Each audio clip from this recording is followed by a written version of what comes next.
The road to your village is not really a road at all. It is more of a suggestion in the earth, a long depression worn down by the slow passage of cartwheels and the shuffling feet of sheep over many years. Today, in this particular autumn of the year, we would later count as 1348, the road is a ribbon of damp clay and scattered flint. It holds the shape of the last cart that passed, a rut that curves slightly to the left to avoid a large stone embedded in the center of the track. The stone is grey and smooth on top where the rain has washed it clean for centuries. It is a familiar stone. You have walked past it so many times that you no longer see it as a distinct object, but rather as a part of the path itself, like the way you do not notice the shape of your own front door after you have lived in the cottage for a lifetime. You are standing at the edge of the village, looking back down the track. The afternoon is well along, and the light has begun to take on that particular heavy quality of late October. It is a light that seems to have weight, pressing down on the thatched roofs and making the shadows under the hedgerows look very deep and very soft. The air is cool but not cold, and it smells of wet leaves and the distant tang of wood smoke from the cottages behind you. There is a stillness in the air that is not unusual for this time of year. The birds are mostly quiet, except for a single robin perched on a bare branch of the hawthorn hedge, its small round body puffed up against the damp. It does not sing. It simply sits there and watches you with one black eye that reflects a tiny pinpoint of the grey sky. Your hands are resting on the rough wood of a fence post. The wood is old and silvered by weather, the grain raised into ridges that catch on the calloused skin of your palms. You have been mending a split rail in this fence for the better part of the afternoon. It is work that requires no great thought. The rail is made of split oak, and it had cracked sometime during the summer heat when the wood dried out too fast. Now the crack runs along the length of the grain, a dark fissure that widens slightly at one end. You have a length of twine made from nettle stalks. You made this twine yourself back in the late summer when the nettles were tall and full of fiber. The process of making it was a long one. It involved soaking the stalks in a shallow pool of water held back by a dam of small stones in the stream, then beating them with a wooden mallet on a flat rock until the soft outer pulp fell away and left only the long white fibers beneath. Then you had to dry those fibers in the sun, spread out on a clean patch of grass, turning them once each day so they would not rot. And finally you twisted them between your palm and your thigh, a repetitive motion that you could do while sitting on a stool and watching the chickens scratch in the yard. The twine is rough and pale brown, and it smells faintly of the stream and of the earth. You have been wrapping the twine around the split rail, pulling it tight to hold the two sides of the crack together. The sound it makes is a low creaking noise, the fibers of the oak protesting slightly as they are forced back into alignment. You wind the twine around and around, each loop pressed snugly against the one before it. There is no hurry in your hands. The light will last for another few hours and the fence will still be here tomorrow and the day after that. The fence marks the boundary between the common grazing land and the small plot where you grow your peas and beans in the summer. The peas and beans are long gone now, the dried stalks pulled up and stacked in a corner of the garden to be used as kindling when the winter winds grow sharp. The earth of the garden plot is bare and dark brown, and it looks very flat and patient as it waits for the frost to come and break up the clods. When you have finished with the twine, you tie a small knot and then break the remaining length with your fingers. The fibers are tough, and they resist for a moment before they part with a soft, snapping sound. You tuck the leftover piece of twine into the pouch that hangs from your belt. It might be useful for something else later, perhaps to tie up a bundle of dried herbs or to mend a tear in a sack. Nothing is wasted here. The pouch itself is made of soft leather that has been rubbed smooth by years of use, and it contains a few other small treasures. A smooth river pebble that fits exactly into the curve of your thumb, a small iron nail that you found on the path one day, and a dried bean pod that rattles softly when you shake it. You turn away from the fence and look back toward the village. From where you stand, you can see the whole of it. There are perhaps 20 cottages arranged in a loose cluster along either side of the track. They're all built in the same way, with walls of wattle and daub and roofs of thick thatch that slope down low over the doorways. The walls are a patchwork of wooden frames, filled with a mixture of mud, straw, and animal hair that has dried to a pale grey-brown. The thatch is the colour of old straw, a dull gold that has faded over the summer sun and is now darkening with the autumn rains. Some of the roofs have patches of green moss growing on the northern side, where the sun never quite reaches, a soft velvet carpet that holds the moisture and keeps the roof cool in summer and warm in winter. Smoke rises from several of the chimneys, or more accurately from the holes in the roofs where the smoke finds its way out. The smoke is thin and pale against the grey sky. It rises straight up for a short distance, and then it bends and spreads out as it meets a current of air higher up. The smell of it reaches you on the breeze. It is the smell of burning oak and ash, and occasionally the sweeter scent of applewood that someone has thrown on their fire.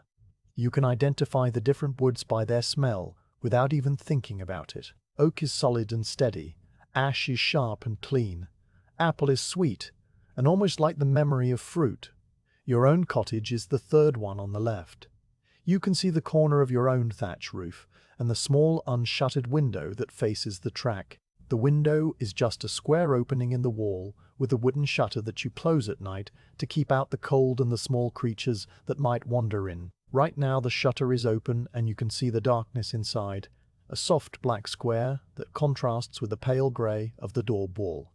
You begin to walk slowly back toward the village. Your feet know this path so well that you do not need to look down. The soles of your leather shoes are thin, and you can feel the shape of the ground through them. There is a particular stone that always presses up against the ball of your left foot about 20 paces from the gate, and you feel it now. A familiar small discomfort that is almost comforting in its predictability. The mud sucks slightly at your heels where the track dips down toward the drainage ditch. The ditch is full of brown water and fallen leaves that have drifted into a soggy mat against the bank. The leaves are mostly from the oak trees that grow along the edge of the common land, and they have turned a deep russet color with darker spots where the tannin is leaching into the water. You pass by the cottage of the widow Oldith. Her door is closed, which is not unusual. She often keeps her door closed in the afternoons when she is sitting by her fire and spinning wool. The wool would be from the sheep that graze on the common land, a coarse and oily fleece that makes a sturdy thread for winter tunics. You can hear a very faint sound from inside the cottage. It is the soft whir and click of a drop spindle, a sound so familiar that it blends into the background of the village like the sound of the wind in the thatch. The sound rises and falls in a gentle rhythm. It is the sound of work being done, slow and steady work that fills the hours of the afternoon. You do not stop. There is no reason to stop. The day is simply moving along in its usual way. Further along the track, you see young Thomas, the son of the blacksmith. He is sitting on a stump outside the smithy, but the smithy is quiet. There is no smoke rising from the forge and no ring of the hammer on the anvil. The boy is just sitting there, poking at the dirt with a stick. He is drawing shapes in the soft earth, lines and circles that mean nothing except the idle movement of a hand, with nothing else to do. The blacksmith himself is not there. Perhaps he has gone to the next village to buy charcoal, or perhaps he is simply resting inside his own cottage. The boy looks up as you pass, and you give him a small nod, a slight dip of your chin that requires no words. He nods back and then returns to his drawing. The stick scrapes softly against the dirt, a dry and scratching sound that carries a short distance in the still air. You reach your own cottage and push open the wooden door. The door is made of 2 wide planks of oak held together by a cross brace on the inside, and it swings on leather hinges that creak in a low tone. The creak is a sound you have heard thousands of times. It is the sound of coming home, of leaving home, of stepping between the outside world and the small warm space inside. The interior of the cottage is dim after the grey light of outdoors.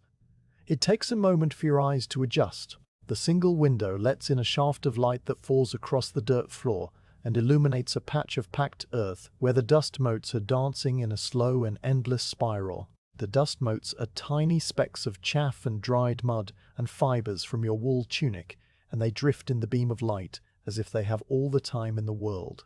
You watch them for a moment. They rise and fall and turn in the gentle currents of air that move through the cottage from the door to the window. Some of them are so small that they are almost invisible, and you can only see them when they catch the light at just the right angle and flare briefly into a speck of gold.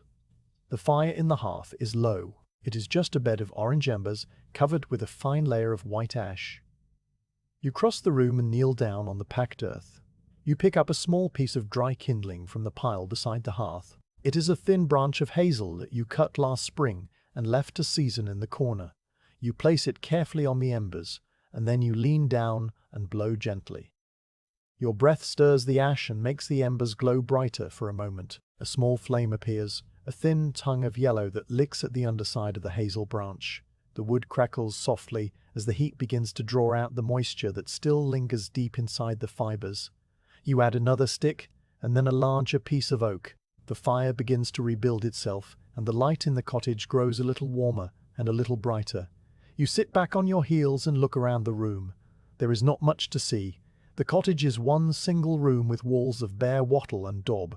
The daub has cracked in a few places, and the cracks have been filled with a mixture of mud and straw that is a slightly different color than the original wall, a darker brown that shows where the repairs were made. The floor is packed earth, hard and smooth from years of feet walking across it.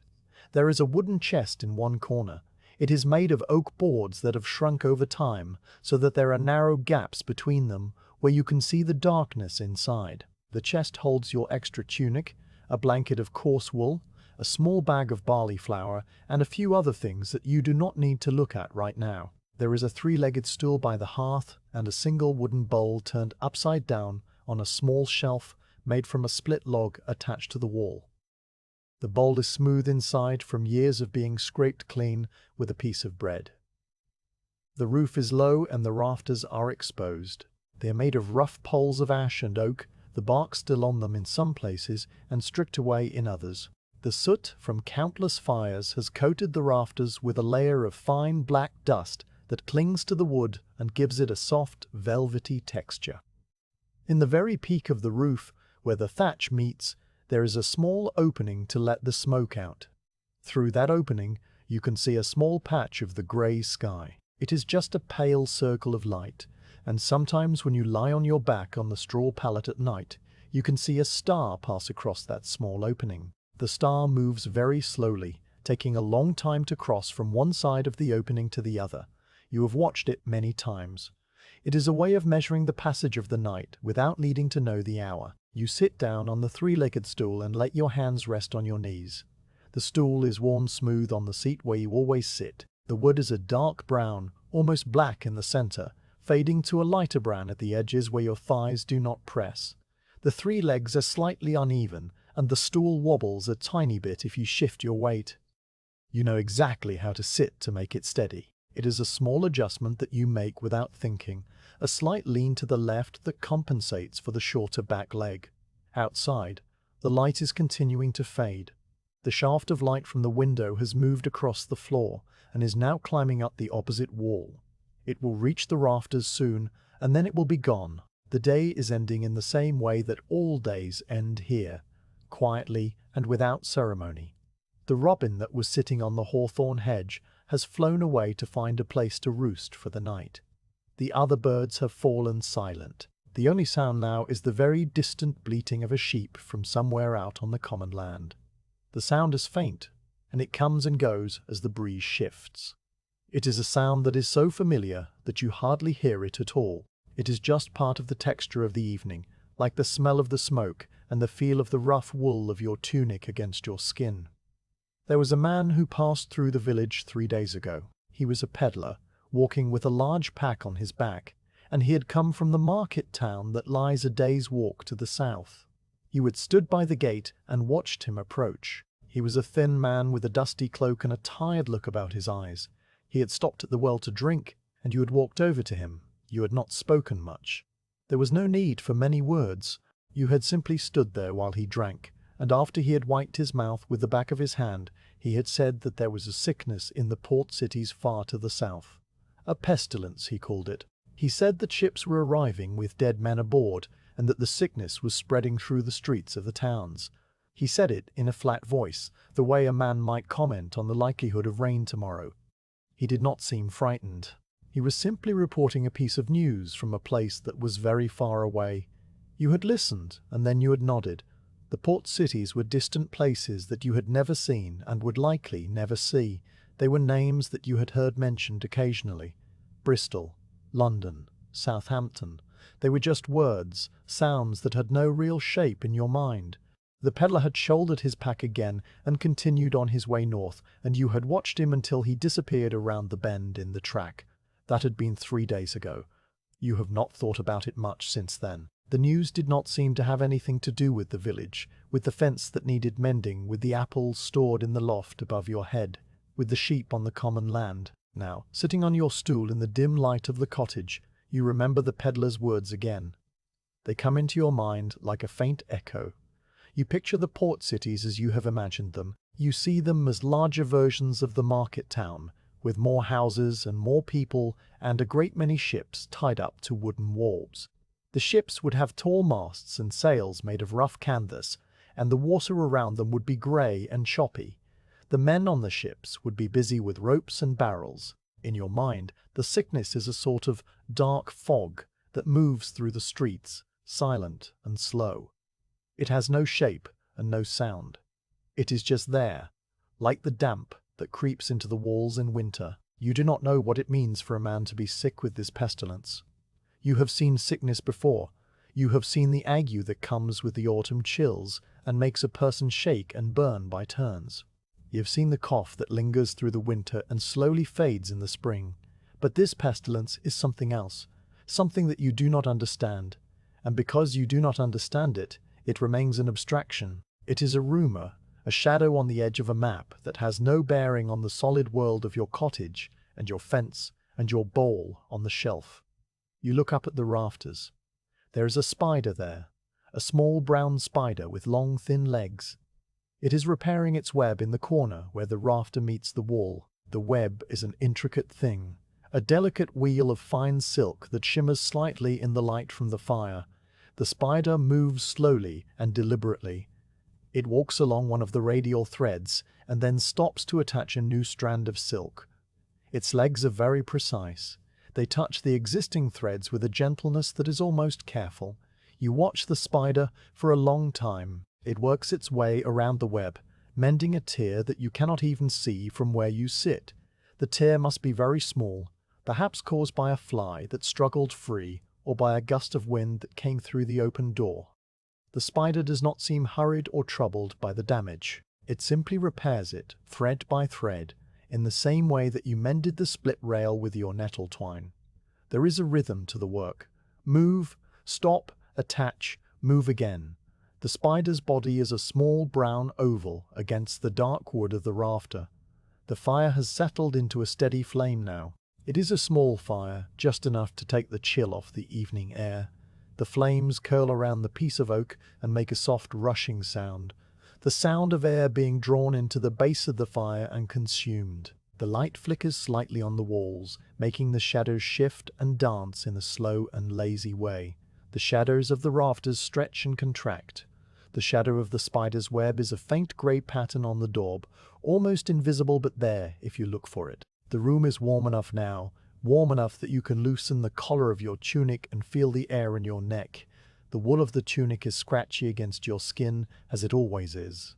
It is a familiar discomfort. The wool is the color of the earth, a brownish grey that does not show the dirt easily. It was woven on a loom by a woman in the village, a woman whose name you know but who you have not spoken to in many days. The weave is tight and even. You can see the individual threads, if you look closely, the warp and the weft crossing over and under each other in a regular pattern. The pattern is the same everywhere on the tunic, except at the elbows, where the threads have worn thin, and you can see the lighter color of the fibers beneath. You think about the apples in the loft. The loft is a small platform above the chest, reached by a rough ladder that leans against the wall. You climbed up there earlier in the day to check on them. The apples are stored in a shallow bed of dry straw, spread out so they do not touch each other. This is important. If one apple rots, it can spread the rot to the others if they are touching.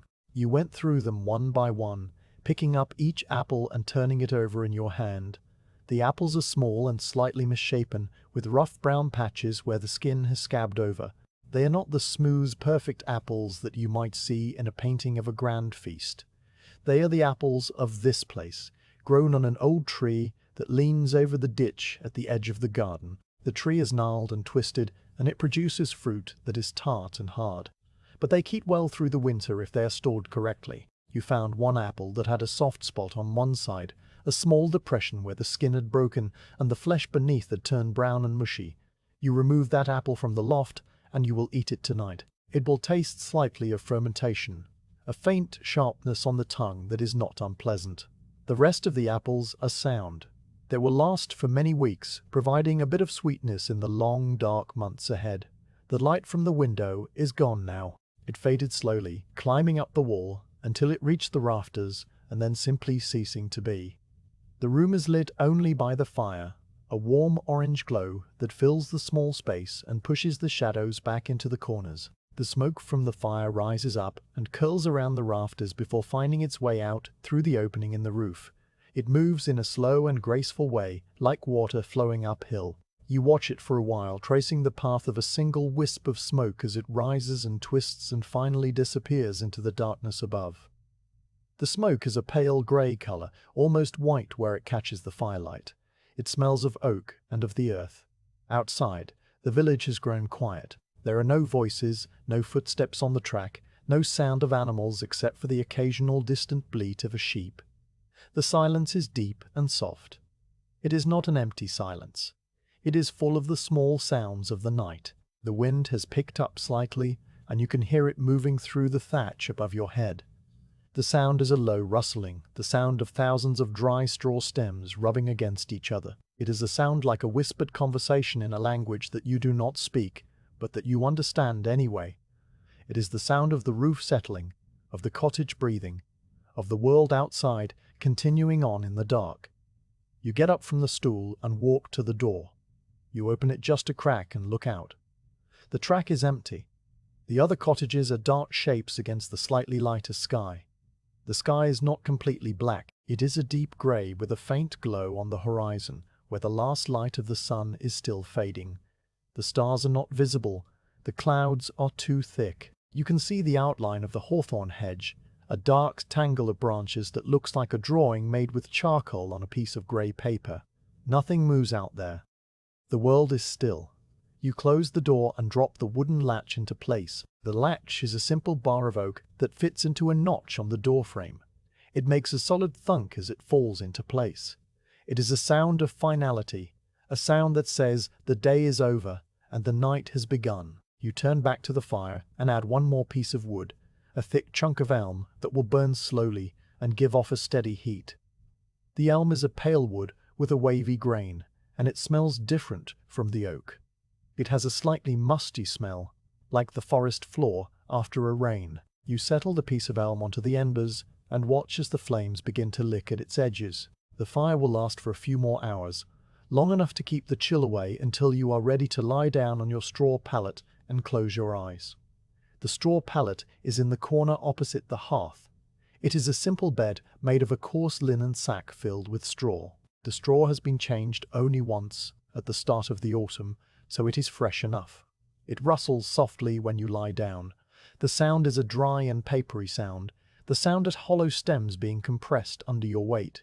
You lie on your back and look up at the rafters. The firelight plays across the underside of the thatch, making patterns of light and shadow.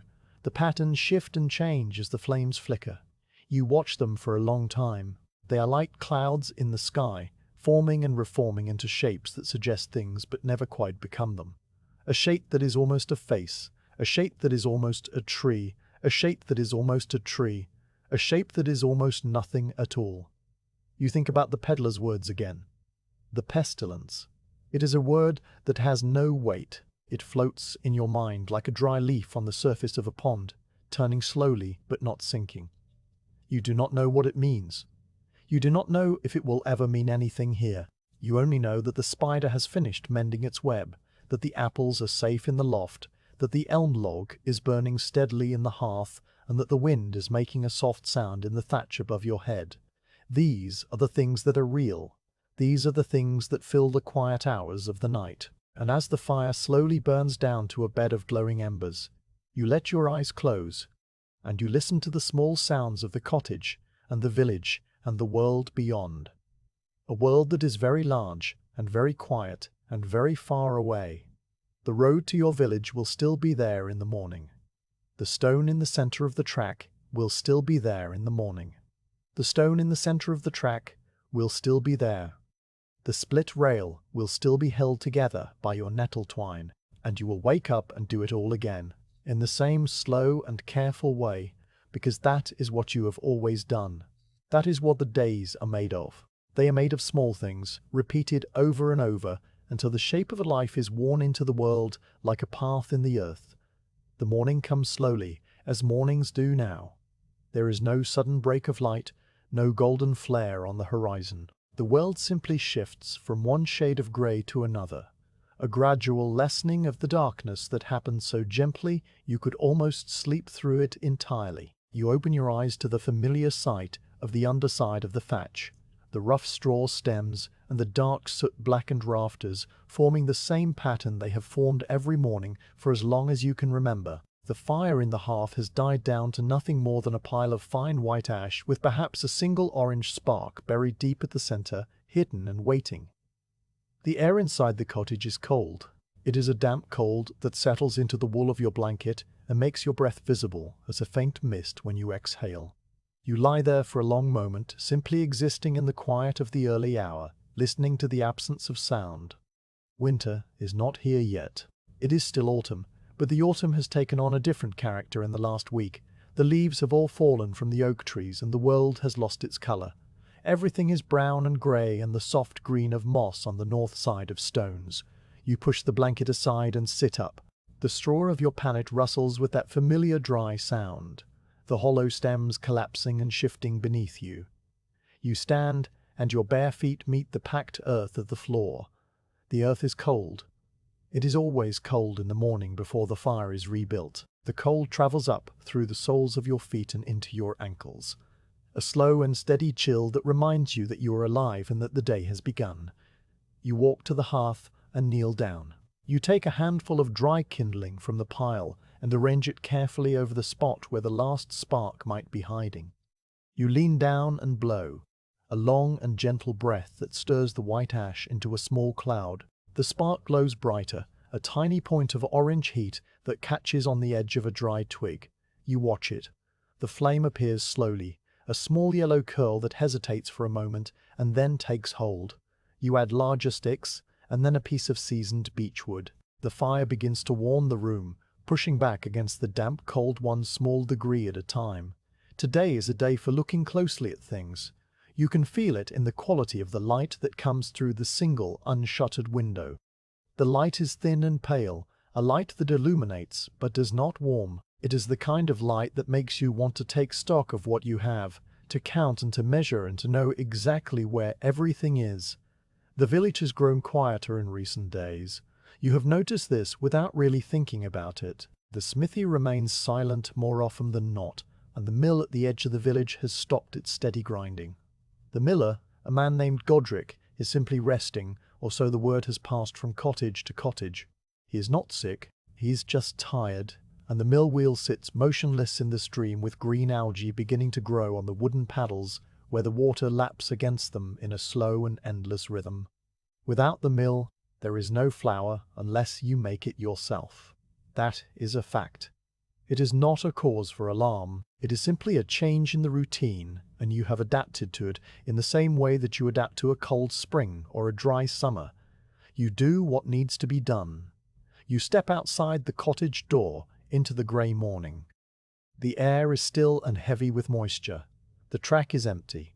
You can see the other cottages, their doors closed, their windows shuttered or dark. Smoke rises from a few of them, thin columns that stand straight up in the windless air. The smoke is the only sign that anyone else is here. You stand for a moment and simply look. The world is a study in stillness. The hawthorn hedge is bare now, a tangle of dark branches with sharp thorns that catch the light on their tips. Beyond the hedge, the common land stretches away, a flat expanse of brown grass that has been grazed short by the sheep. The sheep are not visible this morning. They probably gathered in the far corner of the common, huddled together against the damp. You cannot hear them. The only sound is a very distant caw of a single rook from somewhere in the woods, a sound that carries across the still air and then fades into nothing. You turn back inside and decide that today is the day to go through your belongings. It is a task that you do every year around this time, when the autumn is deepening and the world is preparing for the long sleep of winter. You do not call it an inventory. You do not call it anything at all. It is simply something that you do, like mending a fence or checking the apples in the loft. You start with the firewood stack. It is piled against the outside wall of the cottage, just to the right of the door, protected from the rain by a simple lean-to made of rough poles and a layer of old thatch that was replaced on the roof 2 summers ago. The stack is your warmth for the winter. It is the difference between a cold night and the comfortable one. You walk outside again and stand before the stack. You do not count the pieces of wood in the way that a merchant would count coins. You count them in the way that a person counts the days until spring, a slow and patient reckoning that is more about feeling than about numbers. You reach out and touch the end of a split log of oak. The wood is dry and rough under your fingers, the grain raised into ridges that feel like the lines on your own palm. Oak is the best wood for burning. It burns slowly and gives off a steady heat, and the coals last a long time into the night. You have a good amount of oak, perhaps enough to last through the coldest months. You move your hand to the next piece, and then the next. The wood is stacked in a careful pattern, each layer crossed over the layer beneath it so that the air can circulate and keep the wood dry. The spaces between the logs are dark and cool, and you can smell the scent of the wood, a clean and earthy smell that is the smell of the forest brought home. There is ash wood in the stack as well, paler in color and lighter in weight. Ash burns hotter and faster than oak, and it is good for the mornings when you need to warm the cottage quickly. There is a small pile of elm, the wavy grain visible on the ends of the logs, and a few pieces of beech that have a smooth grey bark that peels away in thin layers. You have also a bundle of smaller sticks and branches, the kindling that you gathered from the floor of the woods in the late summer, dry and brittle and ready to catch a spark. You stand there for a long time, simply looking at the stack. It is a good stack. It is taller than you are and wider than your outstretched arms. It represents many days of work, of walking to the woods with your axe, of finding a fallen tree and cutting it into manageable lengths, of splitting the rounds with a heavy mallet and a wedge, of carrying the split logs back to the cottage, one armful at a time. Each piece of wood has a history. This piece of oak came from a branch that fell during a storm 3 winters ago. You remember the sound of the branch cracking and falling in the night, a sharp report that woke you from sleep. This piece of ash came from a tree that stood at the edge of the common land, a tree that was struck by lightning and split down the middle. You remember the smell of the lightning strike, a sharp and metallic smell that lingered in the air for days. This piece of elm came from a tree that simply died, standing in the woods for years with its bark falling away and its branches bare, until he finally cut it down and brought it home. All of these histories are stacked here against the wall of your cottage, waiting to be turned into heat and light and the memory of warmth. You turn away from the wood pile and go back inside. The fire has caught properly now, and the room is beginning to warm. The shaft of light from the window has moved across the floor and is now falling directly onto the wooden chest in the corner. The light makes the chest look almost golden, the old oak glowing with a warm brown color that it does not have in the shadows. You walk over to the chest and kneel down before it. The chest is a simple thing. It is made of 4 oak boards for the sides and a 5th for the lid, held together by iron nails that have rusted to a dark orange brown. The lid is not attached by hinges, it simply lifts off, the weight of the wood holding it in place. There is a small iron ring set into the center of the lid, a ring that is cold to the touch. You hook your finger through the ring and lift. The lid comes away with a soft scraping sound, the sound of wood rubbing against wood. You set the lid aside on the floor and look inside. The contents of the chest are the sum of your possessions beyond the clothes you wear and the tools you use. They are few and they are simple. The first thing you see is a second tunic, folded carefully and placed on top of everything else. You lift it out and hold it up in the light from the window. It is made of the same coarse, undyed wool as the tunic you are wearing, but this one is slightly less worn. The elbows are still whole, the threads still tight and even. The neckline is round and simple, with no decoration. The hem is straight and the stitches are small and regular. This is your better tunic, the one you would wear if you needed to go to the market town or if there was a gathering at the church. You have not worn it in many weeks. You fold it again carefully, smoothing the wool with your palm, and you set it aside on top of the closed chest lid. Beneath the tunic, there is a pair of leather shoes. You lift them out and examine them in the light. They are simple shoes made of a single piece of cowhide, folded up around the foot and stitched at the heel with a strip of leather thong.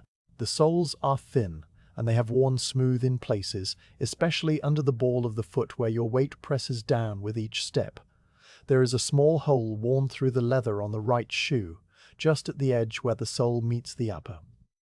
Through that hole, the damp of the ground seeps in on wet days. You have tried to patch it with a piece of scrap leather and some twine, but the patch has not held well. The shoes are not good for long walks or for wet weather. They are the shoes you wear when you are working close to the cottage, when you do not need to go far. You set them aside as well. The next item in the chest is a small linen bag. You lift it out and feel the weight of it in your hand. The bag is made of a coarse and undyed linen, a pale brown color that is almost the color of the earth floor. The weave is loose, and if you hold it up to the light you can see the tiny gaps between the threads. The bag is tied at the neck with a piece of hemp cord. You untie the cord and open the bag. Inside is barley flour. You pour a small amount into your cupped palm. The flour is a pale grayish brown, and it is coarsely ground, with small flecks of the outer husk still visible. It smells faintly sweet and earthy. This flour came from the last harvest, from the small patch of barley that you grew in the garden plot. You cut the barley with a sickle, tied it into sheaves, and left it to dry in the sun. Then you beat the sheaves against a wooden frame to knock the grains from the heads. You winnowed the grain by tossing it in the air on a windy day, so that the chaff would blow away and the heavier grains would fall back into a basket. And finally, because the mill is not running, you ground the grain yourself between two flat stones that you found in the stream. The process took a long time. The stones were heavy and the grinding motion was slow and repetitive. You would sit on your stool in the evenings and grind a small handful of grain at a time, the two stones making a low grating sound that filled the cottage. The sound was like the sound of the earth itself being worn down. You pour the flour back into the bag and tie the cord again. You set the bag of flour back into the chest. The next thing you find is a small iron cooking pot. You lift it out and turn it over in your hands. The pot is heavy for its size. It is made of cast iron, black and slightly rough to the touch. The inside is smoother from years of being scraped clean with a wooden spoon and a handful of sand. There is a thin layer of soot on the outside, the legacy of countless fires. The pot has a single long handle made of a flat bar of iron, and there is a small ring at the end of the handle so that the pot can be hung from a hook over the fire. You have used this pot to cook many meals. Porridge made from the barley flour and water, a thin and greyish substance that fills the stomach and gives warmth. Stew made from whatever vegetables you could find, a few wild onions, some dried beans, perhaps a piece of salted meat if there was any to be had. The pot has been with you for a long time. You do not remember where it came from. It is simply one of the things that have always been there, like the chest itself and the stool by the hearth. Beneath the pot, at the very bottom of the chest, there is a small bundle wrapped in a piece of old linen. You lift it out and unwrap it carefully. Inside is a lump of salt. The salt is a greyish-white color, and it is hard and crystalline. You can see the individual crystals catching the light from the window. Salt is precious. It is not something that you use every day. You use it sparingly. A small pinch in a pot of stew, a tiny amount rubbed onto a piece of meat before it is hung to dry. The salt came from the coast, carried inland by a trader who passed through the village many months ago. You traded a small measure of your wool for it, the wool that you had sheared from the sheep and cleaned and carded, but not yet spun into thread. The trader had weighed the wool in his hand, and then he had chipped off a piece of salt from a larger block with a small hammer. The salt had been wrapped in a piece of damp cloth to keep it from drying out completely and crumbling. You rewrap the salt carefully and place it back in the bottom of the chest. You sit back on your heels and look at the items you have removed from the chest. The second tunic, the worn leather shoes, the bag of barley flour, the iron cooking pot, the small bundle of salt. These are the things that you own. There is nothing else. The chest itself is empty now, just a dark wooden box with a few stray grains of barley flour scattered on the bottom. You begin to put everything back, placing each item in the same position it held before. The salt goes in first, nestled in the corner. The cooking pot sits next to it, the handle turned to the side so that it does not catch on the lid. The bag of flour rests on top, soft and yielding. The shoes are tucked along one edge, and the folded tunic covers everything, a layer of brown wool that fills the chest and presses down gently on the items below. You lift the lid and set it back in place. The soft scrape of wood against wood, and then the chest is closed again. You stand up and stretch your back. The light from the window has moved further across the floor and is now climbing the opposite wall. The dust motes are dancing in the beam of light, the same slow and endless spiral that they make every day. You watch them for a moment. They are so small and so numerous, a whole world of tiny particles that you cannot name. Some of them are fibers from your wool tunic. Some of them are bits of dried mud from the floor. Some of them are the remains of the barley husks that floated into the air when you were grinding the grain. They drift and turn and fall, caught in the gentle currents of air that move through the cottage from the door to the window. They are like the stars in the night sky, countless and distant and completely indifferent to your presence. You walk to the window and look out. The track is still empty. The other cottages are still quiet. The smoke from their chimneys has thinned to almost nothing, just a faint haze against the grey sky. You can see the mill in the distance, a squat building of stone and timber that sits beside the stream. The mill wheel is motionless. The water of the stream flows past it, smooth and silent, a ribbon of grey that reflects the sky. The algae on the paddles is a bright green against the dark wood, a small sign of life in a world that seems to be holding its breath. You watch the mill for a long time. You think about Godric the miller, resting in his cottage. You do not know if he is truly resting or if he is something else.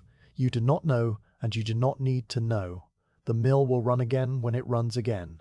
Until then, you will grind your grain between two stones, sitting on your stool in the evenings, listening to the low grating sound that fills the cottage.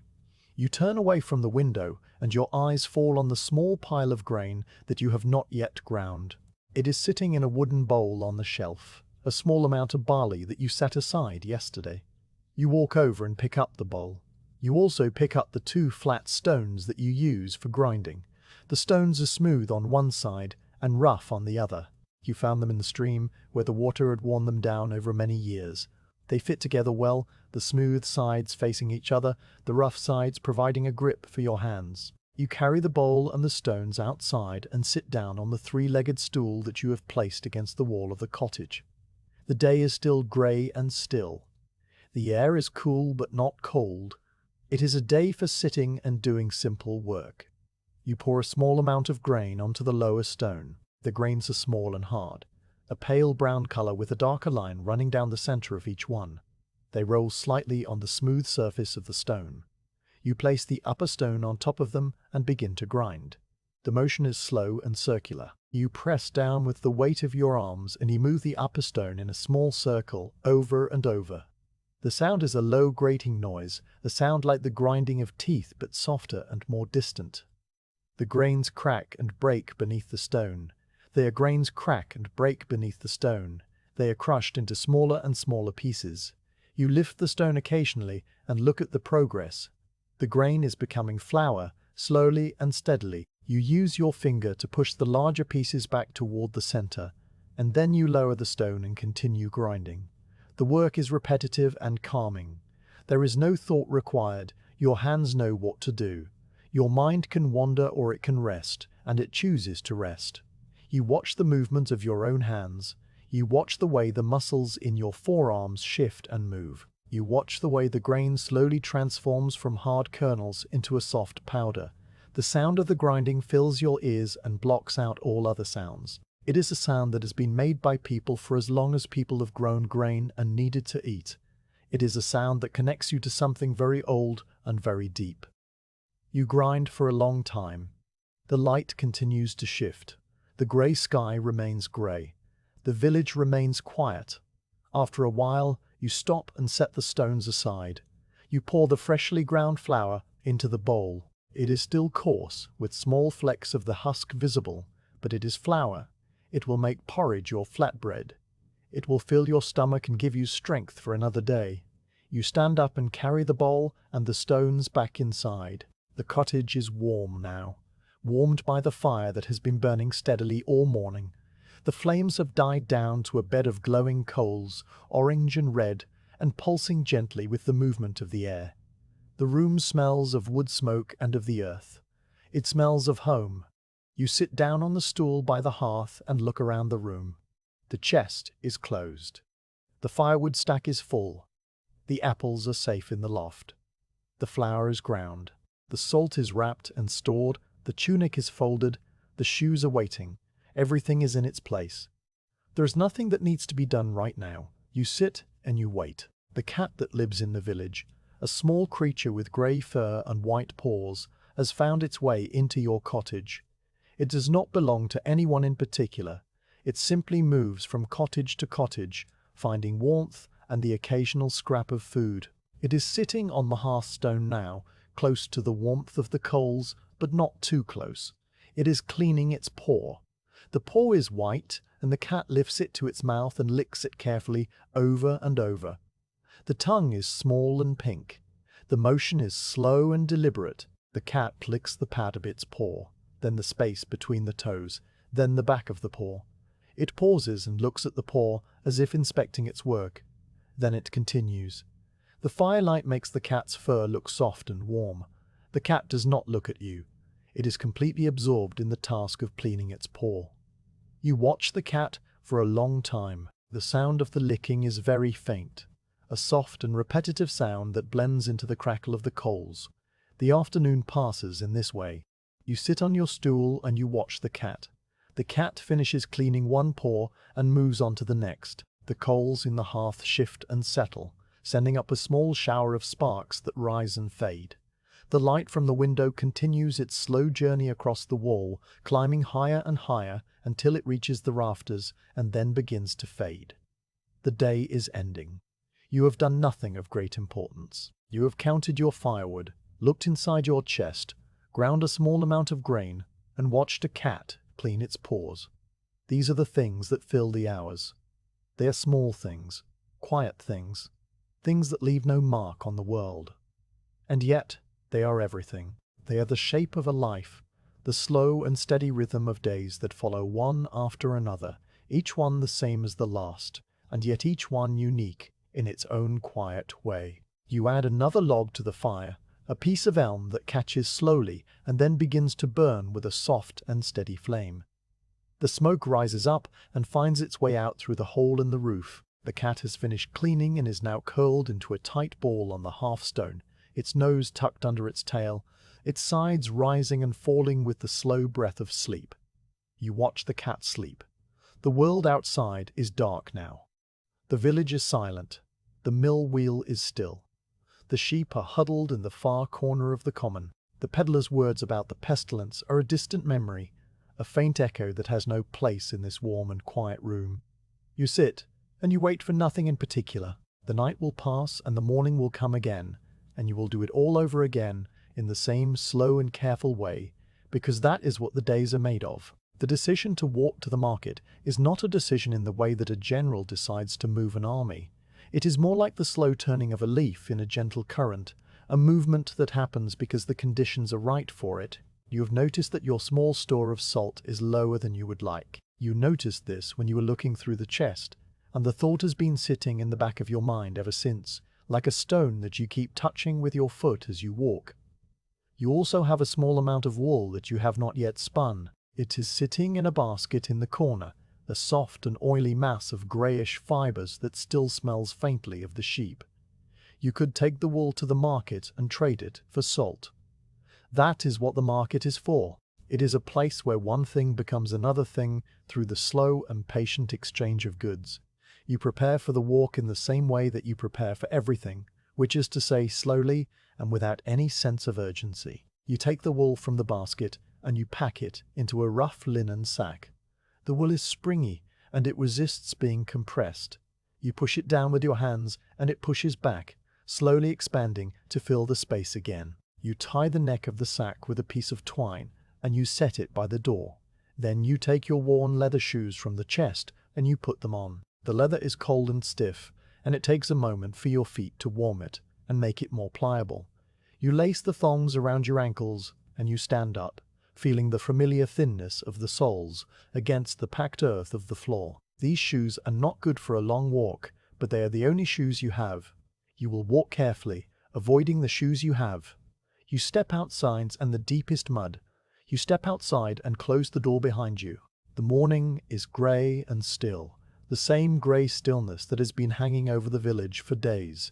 The track that leads away from the village toward the crossroads is a pale brown ribbon that curves gently between the hedgerows and then disappears over a low rise. You have walked this track many times. You know every stone and every dip and every patch of weeds that grows in the ditch. You begin to walk. Your feet find their own rhythm, a slow and steady pace that you can maintain for hours without tiring. The sound of your footsteps is soft on the damp earth, a quiet pressing sound rather than a sharp step. The mud in the track is thick in places and thin in others.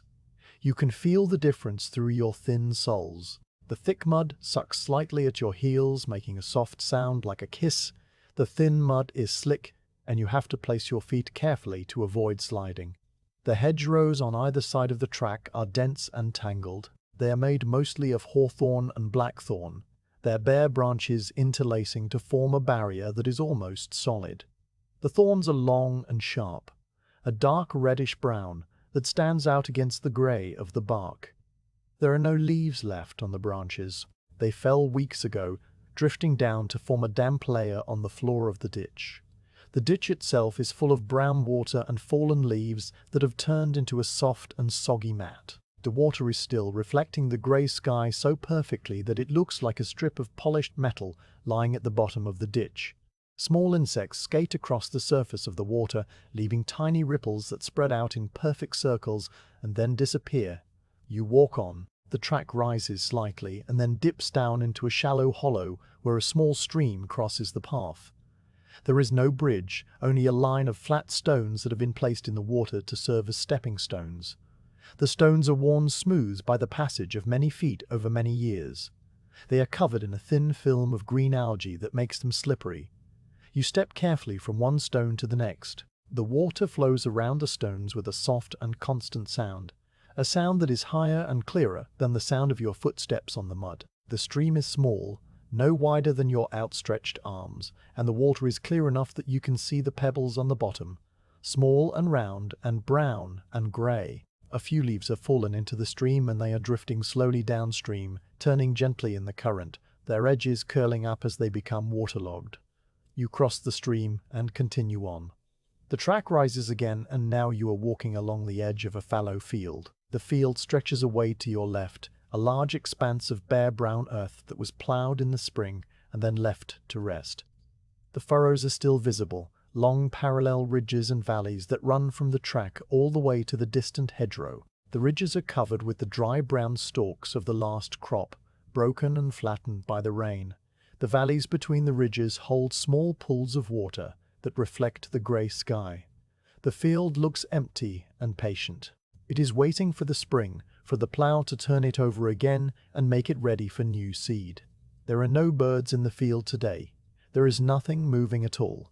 You pass by a large oak tree that stands alone at the edge of the field.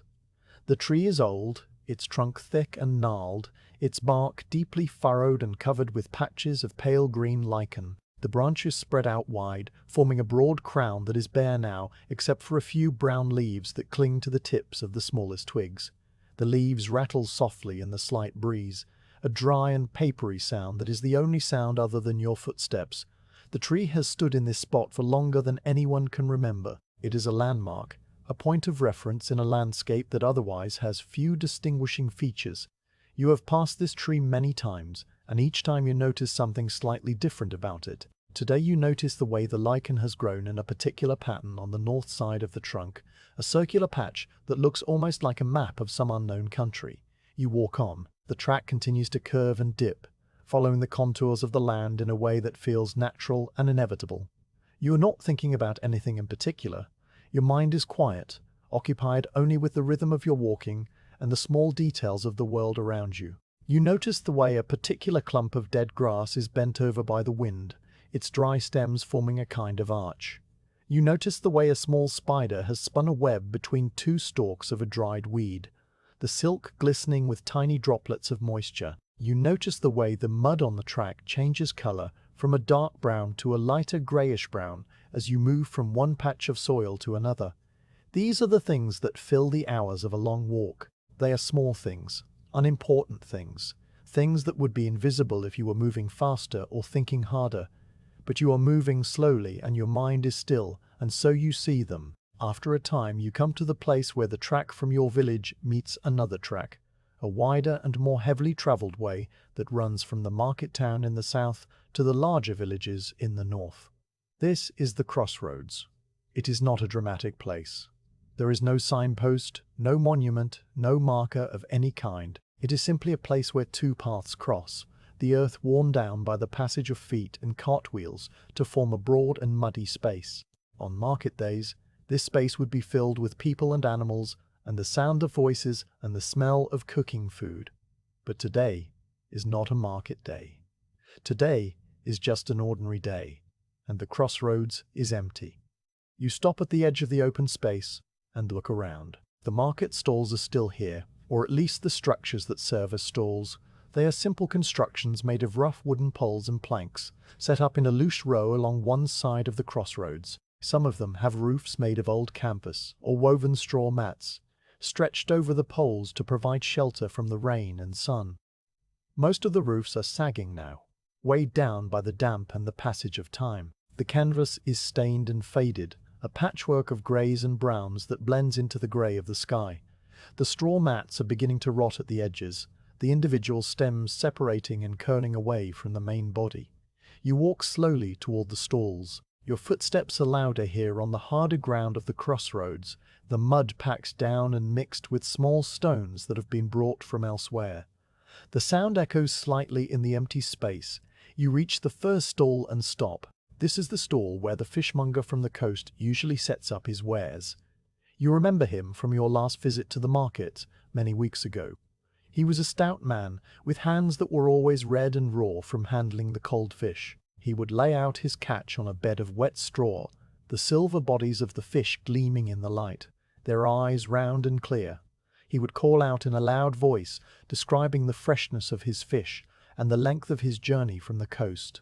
The stall had a particular smell, a sharp and salty smell that was unlike anything else in the village. Today the stall is empty. There is no fish, no straw, no stout man with red hands. There is only the bare wooden plank, dark with moisture and worn smooth in the center where the fish had been laid. You look at the plank for a long moment. You can still smell the faintest trace of the sea, a ghost of salt that lingers in the grain of the wood. It is so faint that you might be imagining it. You reach out and touch the plank with your fingertips. The wood is cold and damp. It feels like wood that has been left outside for a long time, slowly absorbing the moisture from the air and the rain. You pull your hand back and continue walking. The next stall is the stall of the potter.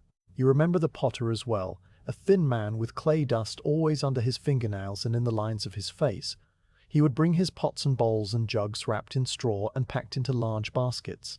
The pots were a warm reddish brown, the color of the earth from which they were made, and they had a smooth and pleasing shape. The potter would sit on a stool behind his stall, and he would not call out like the fishmonger. He would simply sit and wait, his hands resting on his knees, his eyes watching the people who passed by. His stall today is as empty as the fishmonger's. The wooden plank is bare. There is a small shard of broken pottery on the ground beneath the stall, a curved piece of reddish clay with a bit of glaze still clinging to one edge. It is the only sign that the potter was ever here. You continue down the row. Each stall is empty. The stall where the woman sold cheese wrapped in cloth and tied with string. The stall where the man sold leather goods, belts and pouches, and simple shoes like the ones on your feet. The stall where the old woman sold dried herbs, bundles of lavender and rosemary and thyme that filled the air with a sharp and pleasant scent. All of them are empty now. The wooden planks are bare. The roofs sag. The ground beneath the stalls is undisturbed. No fresh footprints in the mud, no scraps of straw or bits of string. The market has become a place of absence.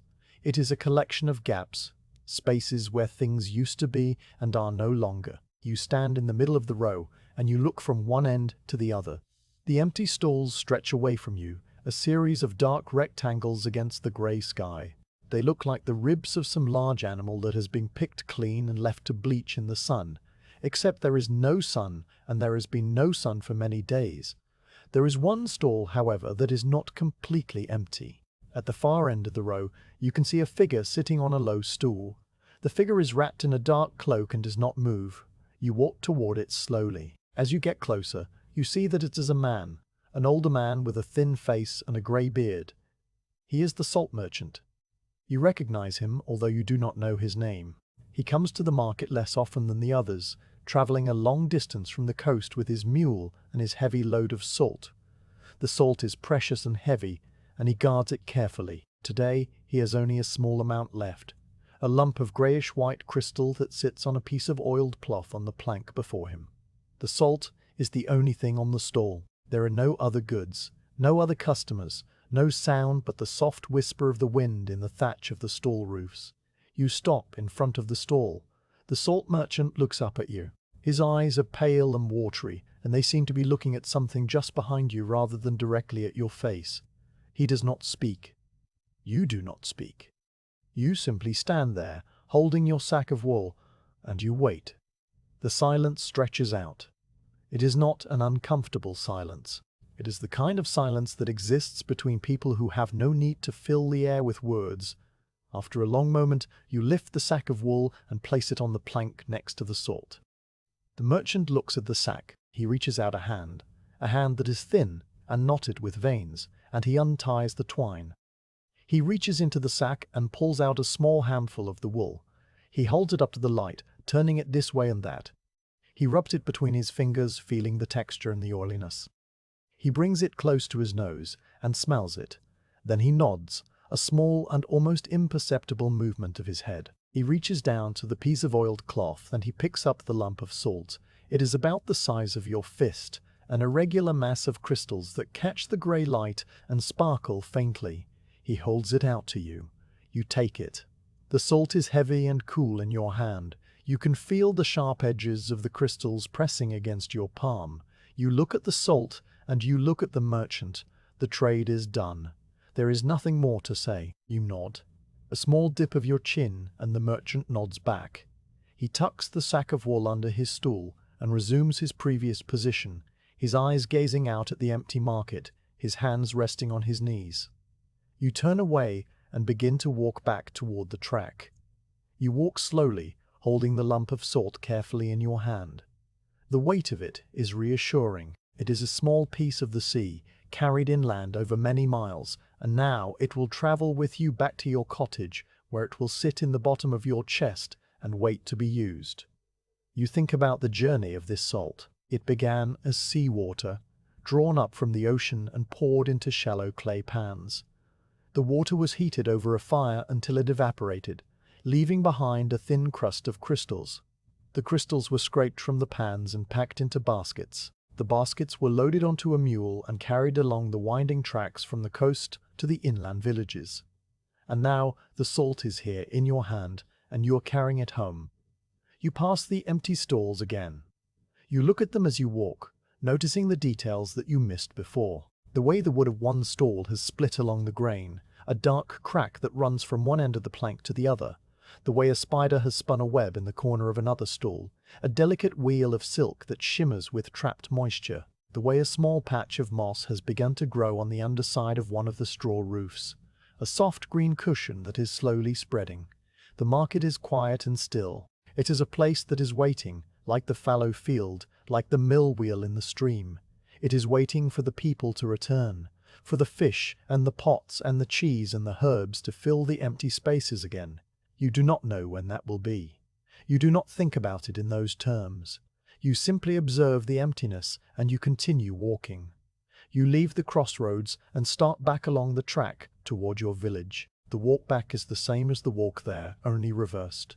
The same mud, the same stones, the same hedgerows, the same oak tree standing alone at the edge of the field. The light has shifted slightly. It is later in the day now, and the grey sky has taken on a slightly darker tone, a deeper shade of grey that hints at the coming of evening. Your feet follow the same rhythm, the same steady pace. The salt is still in your hand. After a while, you stop and you take the small linen bag from your belt pouch. You carefully place the lump of salt inside the bag, and you pull the drawstring tight. You tuck the bag back into your pouch and you continue walking. The weight of the salt is now against your hip, a small and constant presence. You come to the stream and you cross the stepping stones again.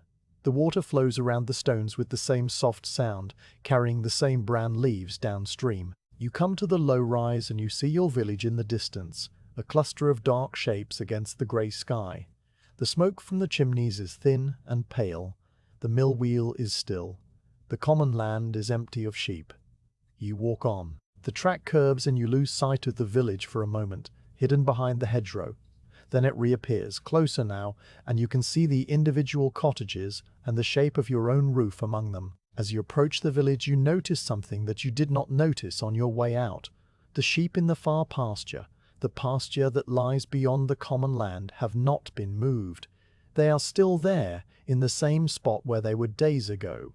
You can see them now, small pale shapes against the brown grass.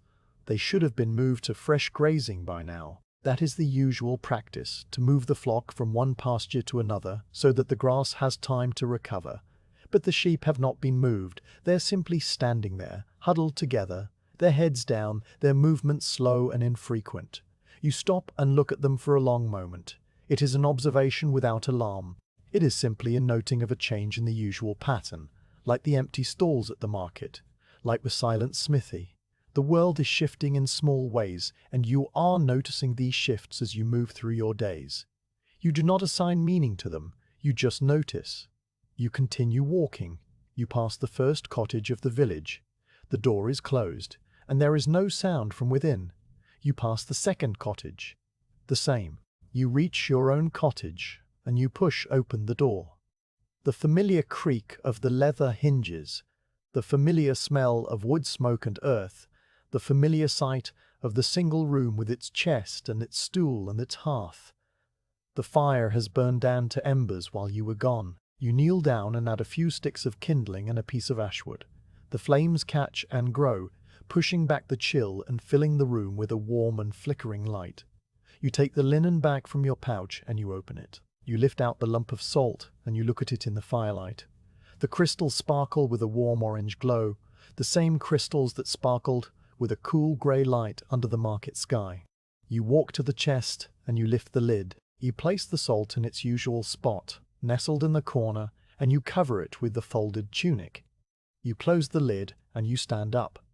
The trade is complete. The wool is gone and the salt is here. One thing has become another thing. The world continues to turn slowly and quietly, and you are still here in the middle of it, watching the fire and listening to the silence of the village. You sit down on the stool and you let your hands rest on your knees. The walk to the market and back has taken most of the day. Your legs are tired in a pleasant way, a dull ache that speaks of distance covered and ground travelled. You watch the fire. The ash wood burns with a steady flame, pale and clean, sending up a thin stream of smoke that curls around the rafters and finds its way out through the hole in the roof. Outside, the light is fading. The grey sky is turning to a deeper grey, and soon it will be dark. You sit, and you wait for nothing in particular. The salt is in the chest.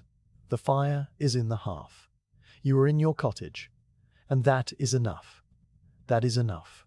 That is all that is needed. The world outside can shift and change in its small and quiet ways, but here inside this room, everything is as it should be. The quiet that settles over the village in those days is not a sudden thing. It does not arrive with a sound or a sign. It creeps in slowly, like the damp that rises from the earth after a long rain, until one day you realize that it has been there for some time and you have simply grown accustomed to its presence. You wake on a morning that is indistinguishable from the morning before, the same grey light filtering through the same unshuttered window, the same cold air against your face, the same faint rustle of the straw pallet as you sit up and put your feet on the packed earth floor. You go through the motions of rebuilding the fire, placing the kindling just so, blowing gently on the embers until the small flame appears. The flame catches and grows, the cottage begins to warm, and as you sit there on your stool, waiting for the heat to spread through the room, you become aware of what is missing. The church bell has not rung in several days. You do not know exactly how many days. You have not been counting, but you remember the sound of it, a low and sonorous tone that used to mark the hours of the day. It was not a loud bell. It was a small bell, cast from bronze that had been brought from a distant foundry, and its voice was soft and slightly flat. It would ring in the morning to call the faithful to prayer, and again at midday, and once more in the evening as the light began to fade. The sound would carry across the village and out into the fields, a gentle reminder that the world was ordered and that time was passing in its usual way. Now the bell is silent.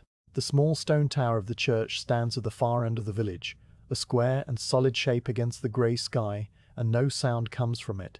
You have not thought to ask why. There is no one to ask. The priest is an older man who keeps to himself, and his cottage beside the church has had its door closed for many days. You assume he is resting, like the miller, like the blacksmith. Everyone seems to be resting. The smithy is silent as well. That silence is more noticeable because it is a silence that replaces a sound that was once constant. The ring of the hammer on the anvil was a sound that you heard every day, a clear and rhythmic clanging that formed the backdrop of village life. It was the sound of iron being shaped, of horses being shod, of plowshares being mended. The smithy was a place of heat and noise and the smell of hot metal and coal. Now the forge is cold. The anvil is silent. The young boy, Thomas, no longer sits on the stump outside poking at the dirt with a stick. You passed by the smithy yesterday on your way back from the market, and you noticed that the stump was empty, and the dirt around it was undisturbed. The boy is inside somewhere, in his father's cottage, keeping quiet and still. The whole village seems to be keeping quiet and still. The whole village seems to be keeping quiet and still. You decide to spend the morning outside, not for any particular reason, simply because the cottage feels small today and the air outside, though grey and cool, has a freshness that the indoor air lacks. You take your stool and you carry it out through the door, placing it against the wall of the cottage, where the thatch overhangs slightly and provides a narrow strip of shelter. You sit down and you let your hands rest on your knees. The world before you is a study in stillness. The track is empty.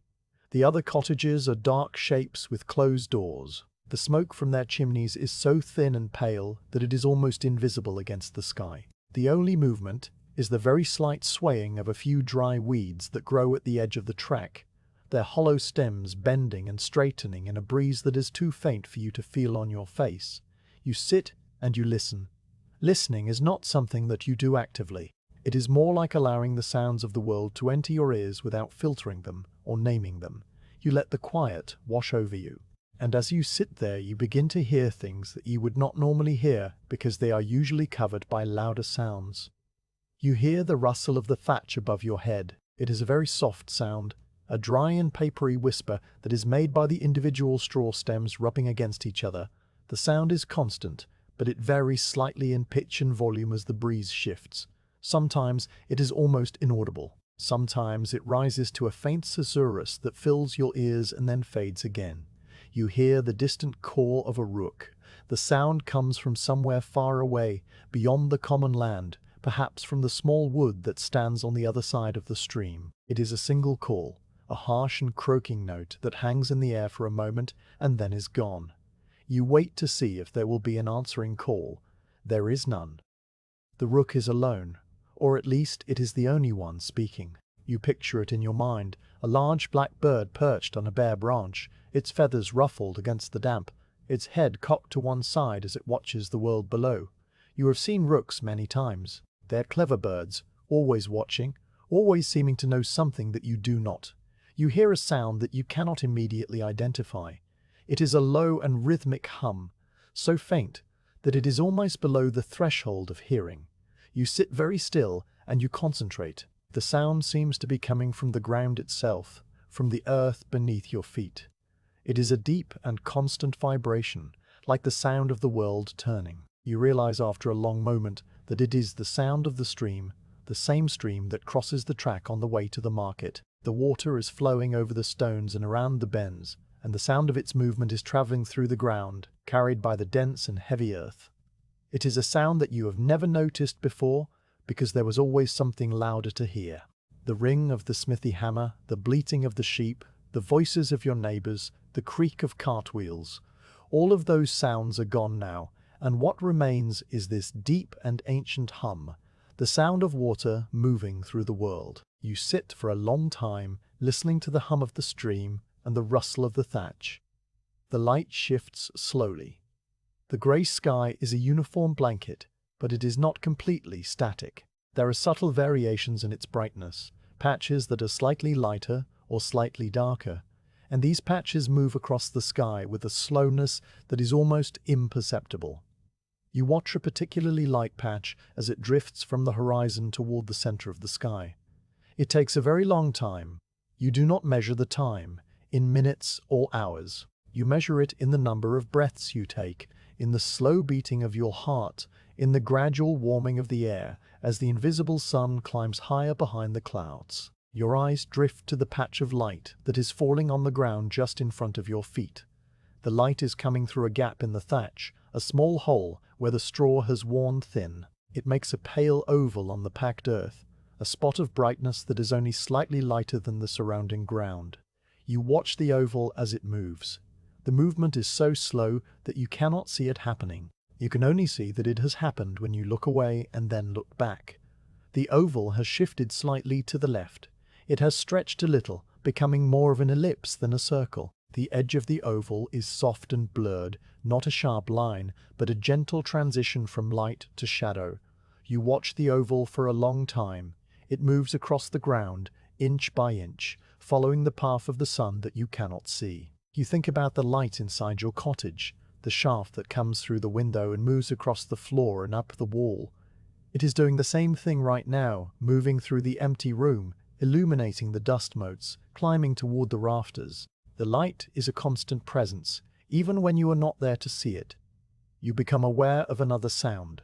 This one is closer, coming from the direction of the cottage down the lane. It is the sound of a door opening. You turn your head slowly, and you look. The cottage belongs to a family you have known for many years, a man and his wife and their 2 young children. You have not seen them in several days. Their door has been closed and their window shuttered, but now the door is open, just a crack, and a thin plume of smoke is drifting out through the opening. The smoke is pale and it rises straight up, mixing with the grey of the sky until it disappears. You watch the door. No one comes out. The door remains open for a long time, a dark rectangle in the pale wall of the cottage. Then, slowly, it closes again. The sound of the wood meeting the frame is soft and final. The smoke continues to rise from the chimney, the only sign that anyone is inside. You think about the family inside that cottage. You do not know if they are well or if they are sick. You do not know if they are simply resting like everyone else seems to be resting. You do not know, and you do not need to know. They are inside and you are outside, and the distance between you is more than just the length of the track. It is a distance of silence, of closed doors and shuttered windows, of a village that has turned inward upon itself. You do not feel lonely. Loneliness is a sharp feeling, a wanting for something that is not there. What you feel is something softer, more diffuse. It is a sense of being separate, of being a single point of awareness in a world that has grown very still. You turn your attention back to your own cottage. Your eyes trace the line of the roof, the way the thatch is thicker in some places and thinner in others. You notice a patch near the corner where the straw has begun to pull away from the wooden frame, leaving a small gap where the rain could get in if the wind blew from a certain direction. You make a mental note to repair that patch before the winter storms arrive. Repairing thatch is a slow and repetitive task. You will need to gather a bundle of long straw, the kind that grows in the wetter part of the common land where the grass is not grazed as short. You will need to soak the straw in water to make it pliable, then twist it into small bundles called yilms. You will need a long wooden needle and the length of tarred twine to stitch the new thatch into place, working from the bottom up, overlapping each layer so that the rain will run down and off the roof without soaking through. You picture the process in your mind. The gathering of the straw, the soaking through. You picture the process in your mind. The gathering of the straw, the soaking, the twisting. It is a task that will take several days, working slowly and steadily, one small section at a time. The thought of it is calming.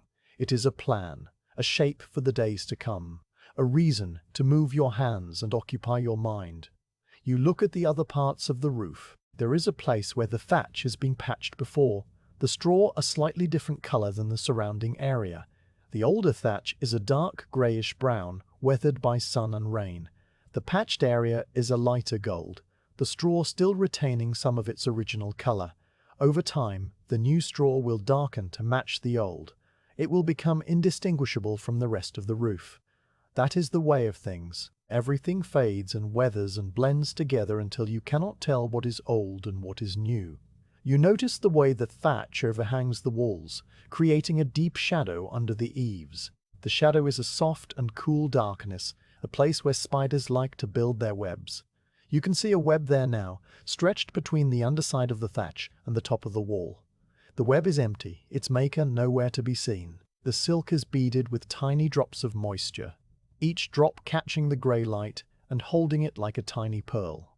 The web sways slightly in the breeze, a movement so subtle that it is almost an illusion. You watch the web for a while. The droplets tremble but do not fall. The silk stretches and contracts. The web is a small and perfect thing, a piece of engineering made by a creature that is smaller than your thumbnail. The light continues to shift. The pale oval on the ground has moved further to the left and is now climbing the wall of the cottage. It will soon reach the thatch and then disappear. The day is moving toward its middle. You have been sitting here for a long time, doing nothing, watching everything.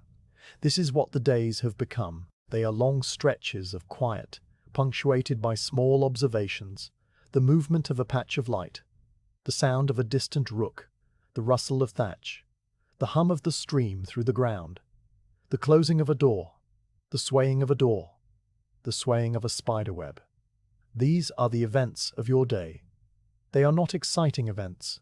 They are not events that anyone would write down in a chronicle.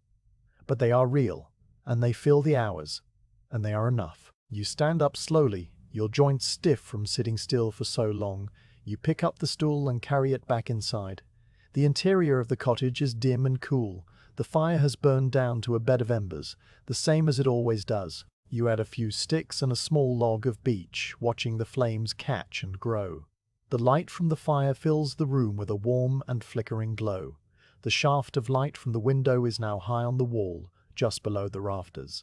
The dust motes are still dancing in it, the same endless spiral. You watch them for a moment, then you turn away. You walk to the wooden chest, and you kneel down. You do not open it. You simply rest your hand on the lid, feeling the smooth and worn surface of the oak. The wood is cool under your palm. You can feel the grain, the slight ridges and valleys that have been created by years of use. You think about the salt inside, the lump of grayish-white crystal that you carried home from the market. You think about the tunic and the shoes and the bag of flour. They are all there, waiting in the darkness, keeping each other company. You take your hand away and stand up. You walk to the window and look out. The view is the same as it always is. The track, the hedgerow, the common land, the grey sky. The smoke from the neighbour's chimney is still rising, a thin and pale column. The sheep are still in the far pasture, small pale shapes that have not moved. The mill wheel is still motionless in the stream. The world is holding its breath. You stand at the window for a long time, your hands resting on the rough sill, your eyes gazing out at the stillness. You are not waiting for anything. You are simply being, existing in this quiet space, a part of the quiet landscape. The afternoon passes in this way. You move from the window to the stool, to the hearth and back again. You add wood to the fire. You drink a small amount of water from a clay cup. You eat a piece of the apple that you set aside, the one with the soft spot. The flesh is slightly brown and it tastes faintly of fermentation, a sharp and earthy flavor that lingers on your tongue. You chew slowly, feeling the texture of the apple, the way it breaks down between your teeth. The core you toss into the fire, where it sizzles and blackens and eventually disappears. You think about the church bell again. You wonder if it will ever ring again. The thought is not a worried thought. It is simply a curious thought, a wondering about the future. The bell is still there, hanging in its tower, waiting for someone to pull the rope. The rope hangs down through a hole in the ceiling of the church porch, a thick and frayed rope made of hemp. You have pulled it yourself, on occasion, when you attended the services. The rope was rough in your hands, and it took a certain amount of strength to set the bell swinging. The first pull was always the hardest, breaking the inertia of the heavy bronze.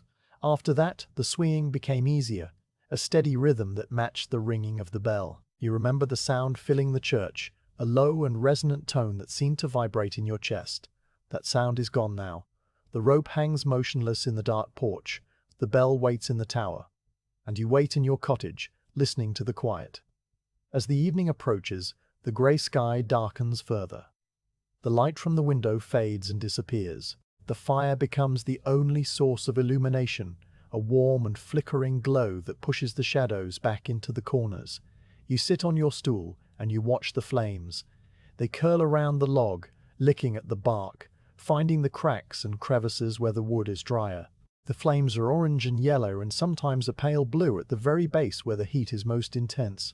They move in a constant dance, rising and falling, twisting and turning. You watch the dance for a long time. It is a dance that has no pattern, and yet it is never random. It follows the flow of the air, the shape of the wood, the temperature of the coals. It is a dance that you have watched 1,000 times, and will watch 1,000 times more. You lie down on your straw pallet, and you pull the wool blanket up to your chin. The straw rustles beneath you, the familiar sound of settling in for the night. You look up at the rafters, at the soot-blackened wood, and the pale underside of the thatch. The firelight flickers across the surface, making the shadows move. You watch the shadows. They shift and change, forming shapes that are almost recognizable, and then dissolving into nothing. A shape that is almost a bird. A shape that is almost a tree. A shape that is almost a face of someone you once knew. You watch until your eyes grow heavy, and the shapes begin to blur together. The quiet is all around you, a soft and heavy blanket that presses down on the world. The hum of the stream is in the ground beneath you. The rustle of the thatch is above you. The crackle of the fire is beside you. These are the sounds of the night, the only sounds that remain. You close your eyes and you let them carry you into sleep, a sleep that is deep and dreamless and full of the silence of a world that has grown very still.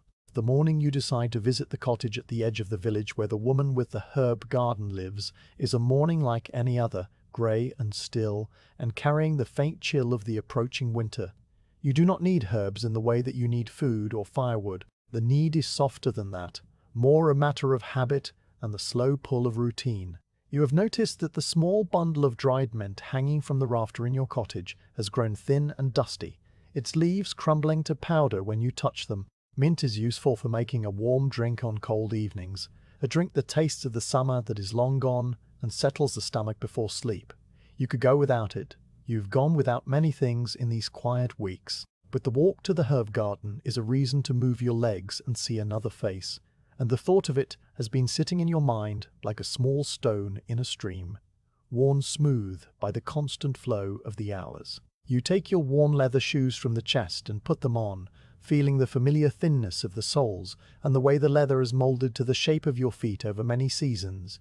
You close the door behind you and step out onto the track. The village is as still as it has been for days, the cottages dark and silent, the smoke from their chimneys so faint that it is almost a memory of smoke rather than the thing itself. You turn left instead of right, walking away from the direction of the market and toward the far edge of the village where the land begins to slope down toward the stream. The track here is narrower and less traveled, the mud softer and the weeds taller. Your feet sink slightly with each step, leaving shallow prints that will fill slowly with water and then fade as the earth settles. The cottage of the woman with the herb garden stands a little apart from the others, as if it prefers its own company. It is a small cottage, smaller even than your own, with walls of wattle and daub that have been patched so many times that the surface is a patchwork of different shades of brown and grey. The thatch roof is thick and well maintained, The straw a uniform golden brown that speaks of recent repair. A low stone wall encloses a small plot of land beside the cottage, and it is here that the herbs grow. Even in this late season, when most things have died back to the earth, the garden retains a sense of order and purpose. The bare earth is raked smooth and free of weeds. Small mounds of straw mulch protect the roots of plants that will return in the spring. A few hardy sprigs of rosemary rise from a sheltered corner. Their needle-like leaves are dark and dusty green. The smell of the garden reaches you as you approach, a faint and complex scent that is the ghost of all the plants that have grown here and been harvested and dried and stored. You stop at the low stone wall and you wait. There is no door to knock on, only the wooden door of the cottage itself, and it stands slightly ajar. A thin stream of smoke rises from the hole in the roof, and you can hear a faint sound from within, the soft clink of pottery against pottery. You do not call out. Calling out would break the quiet in a way that feels unnecessary. You simply stand and wait, your hands resting on the rough stones of the wall. The stones are cold and damp, covered in patches of pale green lichen that form circular patterns like maps of islands in a grey sea. After a moment, the door opens wider and the woman steps out. She is not old, and she is not young. She is somewhere in the middle, her hair pulled back and covered with a simple linen cloth, her hands dusted with fine brown powder that you take to be dried and crumbled leaves. She looks at you and she nods, a small and economical movement of her head. You nod back. No words are needed for this part of the exchange. She turns and goes back inside, leaving the door open behind her. You understand this as an invitation. You step over the low wall and walk across the neat garden, your feet leaving prints in the raked earth that you know she will smooth away later. You reach the door, and you step inside. The interior of the cottage is dim and warm, and it smells in a way that your own cottage does not smell. It is a complex smell, layered and deep. There is the underlying scent of wood smoke and earth, the same as in every cottage in the village. But on top of that there are other scents, dozens of them, all mingling together into a single rich perfume. You can pick out individual notes if you concentrate. The sharp and clean scent of rosemary, the sweet and slightly musty scent of chamomile, the earthy and medicinal scent of yarrow, the faint and floral scent of lavender, so faint that it is almost a memory of lavender rather than the thing itself. All of these scents and more are present in the warm air, and you breathe them in slowly, letting them settle in your lungs. The room is arranged differently than your own cottage. There is a hearth, of course, with a small fire burning and a pot of water heating over the flames. There is a bed in the corner, a simple straw pallet like your own. But most of the space is given over to the work of herbs. Shelves line the walls, rough planks of wood supported by brackets driven into the daub. On these shelves sit rows of clay jars, each one sealed with a piece of oiled cloth tied down with twine. The jars are of various sizes, some small enough to fit in the palm of your hand, others large enough to hold a measure of grain. They all the same reddish-brown color, the color of the local clay, and they have been fired in a kiln until they are hard and slightly porous. You can see the marks of the potter's fingers on some of them, faint ridges and swirls that were pressed into the wet clay and then fixed forever by the heat of the fire. The woman has gone to a small table that stands against one wall. The table is a simple plank of oak, darkened with age in use, its surface worn smooth in the center. On the table are the tools of her work. A small copper pot, its bottom blackened by countless fires, sits on a square of thick leather. A stone mortar and pestle rest beside it. The mortar, a hollowed bowl of grey stone, and the pestle, a smooth cylinder that fits perfectly into the curve of your hand. There are small linen bags filled with dried leaves, their necks tied with twine. There are bundles of stems hanging from the rafters above the table, drying slowly in the warm air that rises from the hearth. You recognize some of them by their shape: the feathery fronds of yarrow, the slender stalks of lavender, the branching stems of thyme, their tiny leaves still clinging, and now brittle and brown. You do not speak.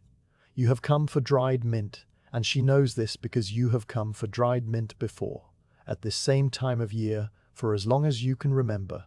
She reaches up to one of the bundles hanging from the rafter, and she unties the twine that holds it.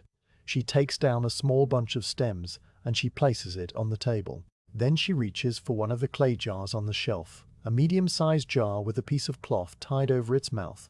She works the twine loose and lifts the cloth. She reaches inside and scoops out a handful of dried leaves, which she places on a square of clean linen beside the mint.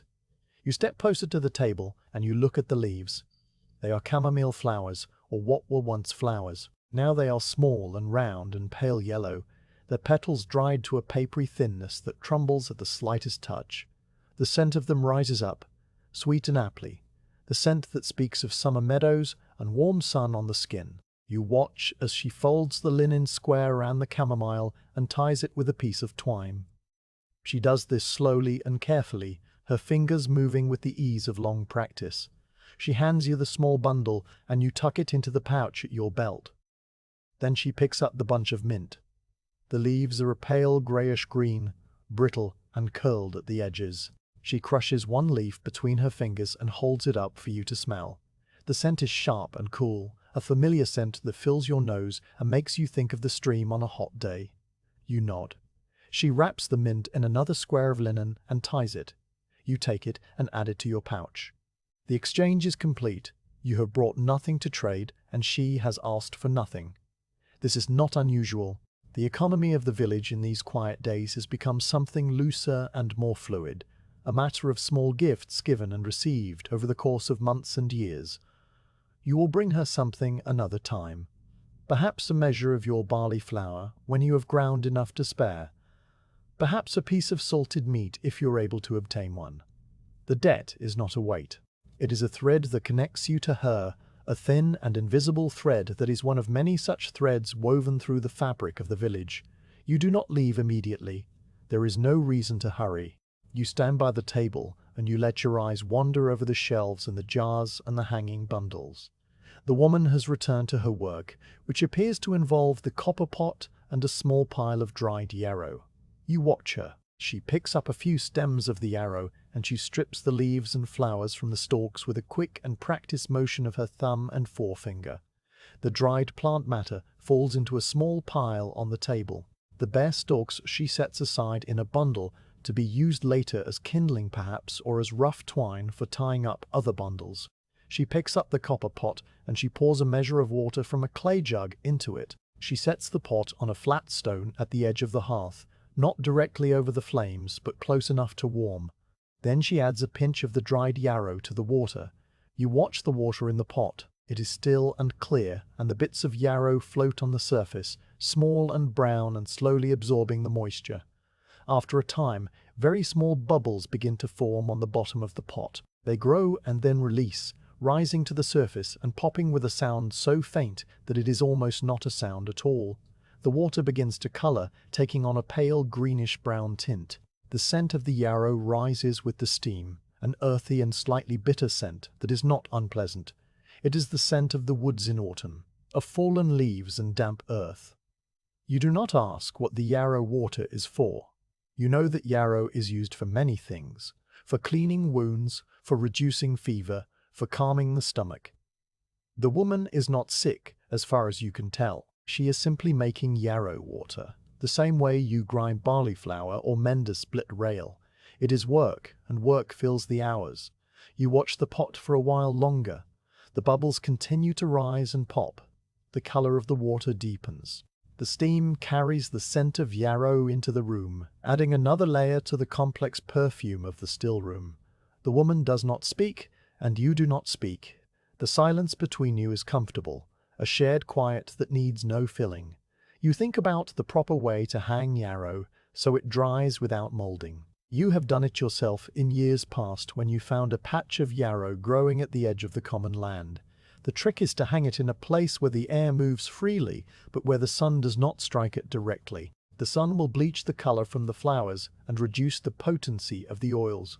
A dark corner of the cottage, near the door where the draught comes in, is a good place. You hang the stems upside down, tied in small bundles with twine, so that the moisture can drain down and out of the leaves and flowers. If the bundles are too large, the stems in the center will trap moisture and begin to rot, turning black and slimy and smelling of decay. Small bundles are best, no thicker than your thumb. You share this thought with her, not in a long speech, but in a few words, spoken quietly into the warm and scented air. Small bundles, you say. So the scent dries. She nods without looking up from the pot. She already knows this. You knew that she already knew it. The words were not a lesson. They were simply a connection. A small bridge built of shared knowledge and then left to stand in the quiet. The Yarrow water continues to steep. The light from the small window shifts slightly. A pale rectangle moving across the packed earth floor. You watch the rectangle. It illuminates a patch of floor where the earth is worn smooth by the passage of feet, and you can see small indentations, the prints of the woman's shoes, and perhaps your own shoes from previous visits. The prints overlap and blur together, a record of movement that is written in the earth and then erased and rewritten each day. After a time, you decide to leave. You have the mint and the chamomile in your pouch. You have stood in the warmth of the still room and breathed in the scents of 100 different plants. You have watched the yarrow steep in the copper pot, and you have shared a few words about the drying of herbs. It is enough. You turn toward the door, and you step outside. The grey light of the afternoon greets you, cool and flat after the warm and scented dimness of the cottage. You hear the soft sound of the woman moving inside, the clink of the copper pot being lifted from the stone, the rustle of dried leaves being gathered. You walk across the neat garden and step over the low stone wall. You begin the walk back toward your own cottage. The walk is slow. There is no need to hurry. The track is the same as it was before, the mud soft under your thin soles, the weeds tall at the edges.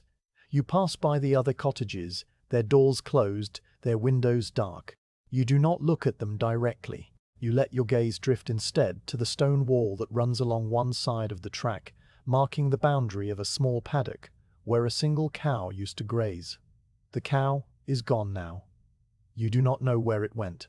Perhaps it was taken to another village, or perhaps it simply wandered off and did not return.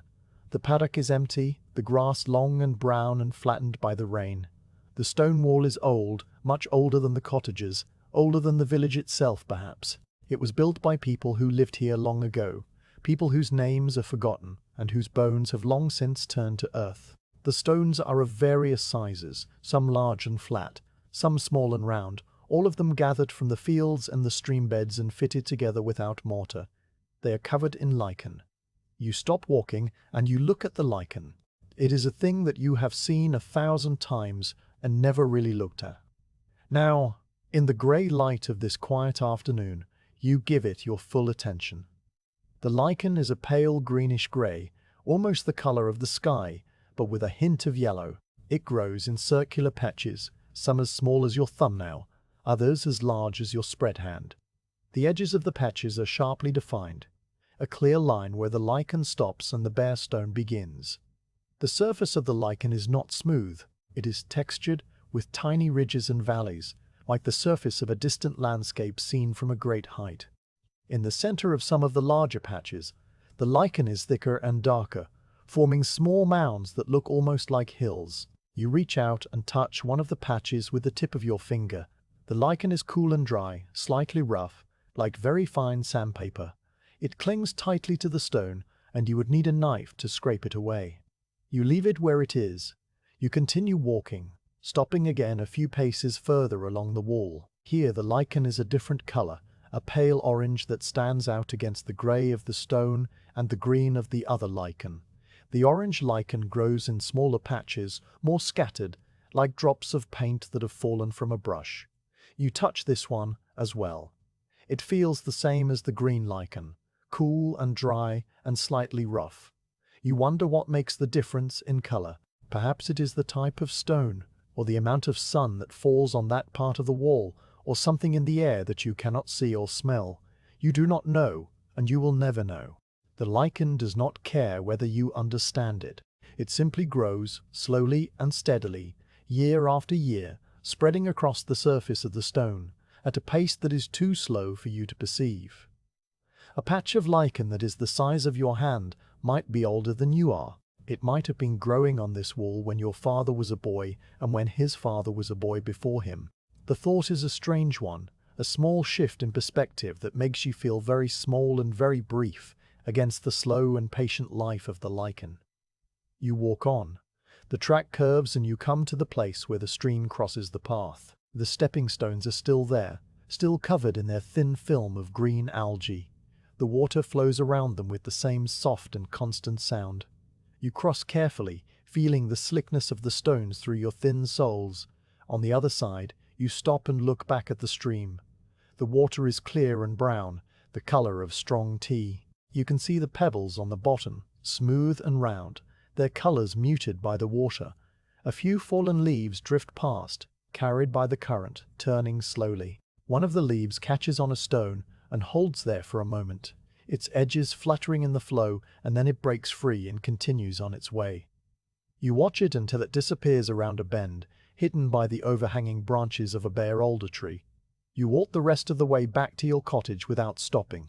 The familiar shape of your roof appears between the hedgerows, the thatch a warm brown against the grey sky. The smoke from your chimney is a thin and pale column, rising straight up in the still air.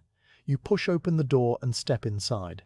The cottage is cool but not cold, the fire having burned down to a bed of embers while you were gone. You kneel down and add a few sticks of kindling, blowing gently until the flames catch. The room begins to warm. You take the small bundles of mint and chamomile from your pouch, and you place them on the shelf beside your wooden bowl. The scent of them rises faintly, a small addition to the smell of wood smoke and earth that fills the cottage. You sit down on your stool, and you let your hands rest on your knees. The afternoon is passing, the light from the window beginning its slow climb up the wall. You think about the woman in her still room, the copper pot of yarrow water cooling on the table, the bundles of herbs hanging from the rafters. You think about the clay jars on the shelves, each one filled with dried leaves and flowers, each one a small store of summer preserved against the long winter. You think about the lichen on the stone wall, growing so slowly that a human lifetime is just a moment in its existence. These thoughts drift through your mind, like the fallen leaves in the stream, turning slowly, catching on a stone and then breaking free. You do not hold on to them. You let them come and you let them go. The fire crackles softly. The dust motes dance in the shaft of light. The world is quiet and still, and you are quiet and still within it. You have mint for your evening drink, and chamomile for the nights when sleep comes slowly. You have the memory of a warm and scented room, and the face of a woman who asked for nothing and gave what you needed.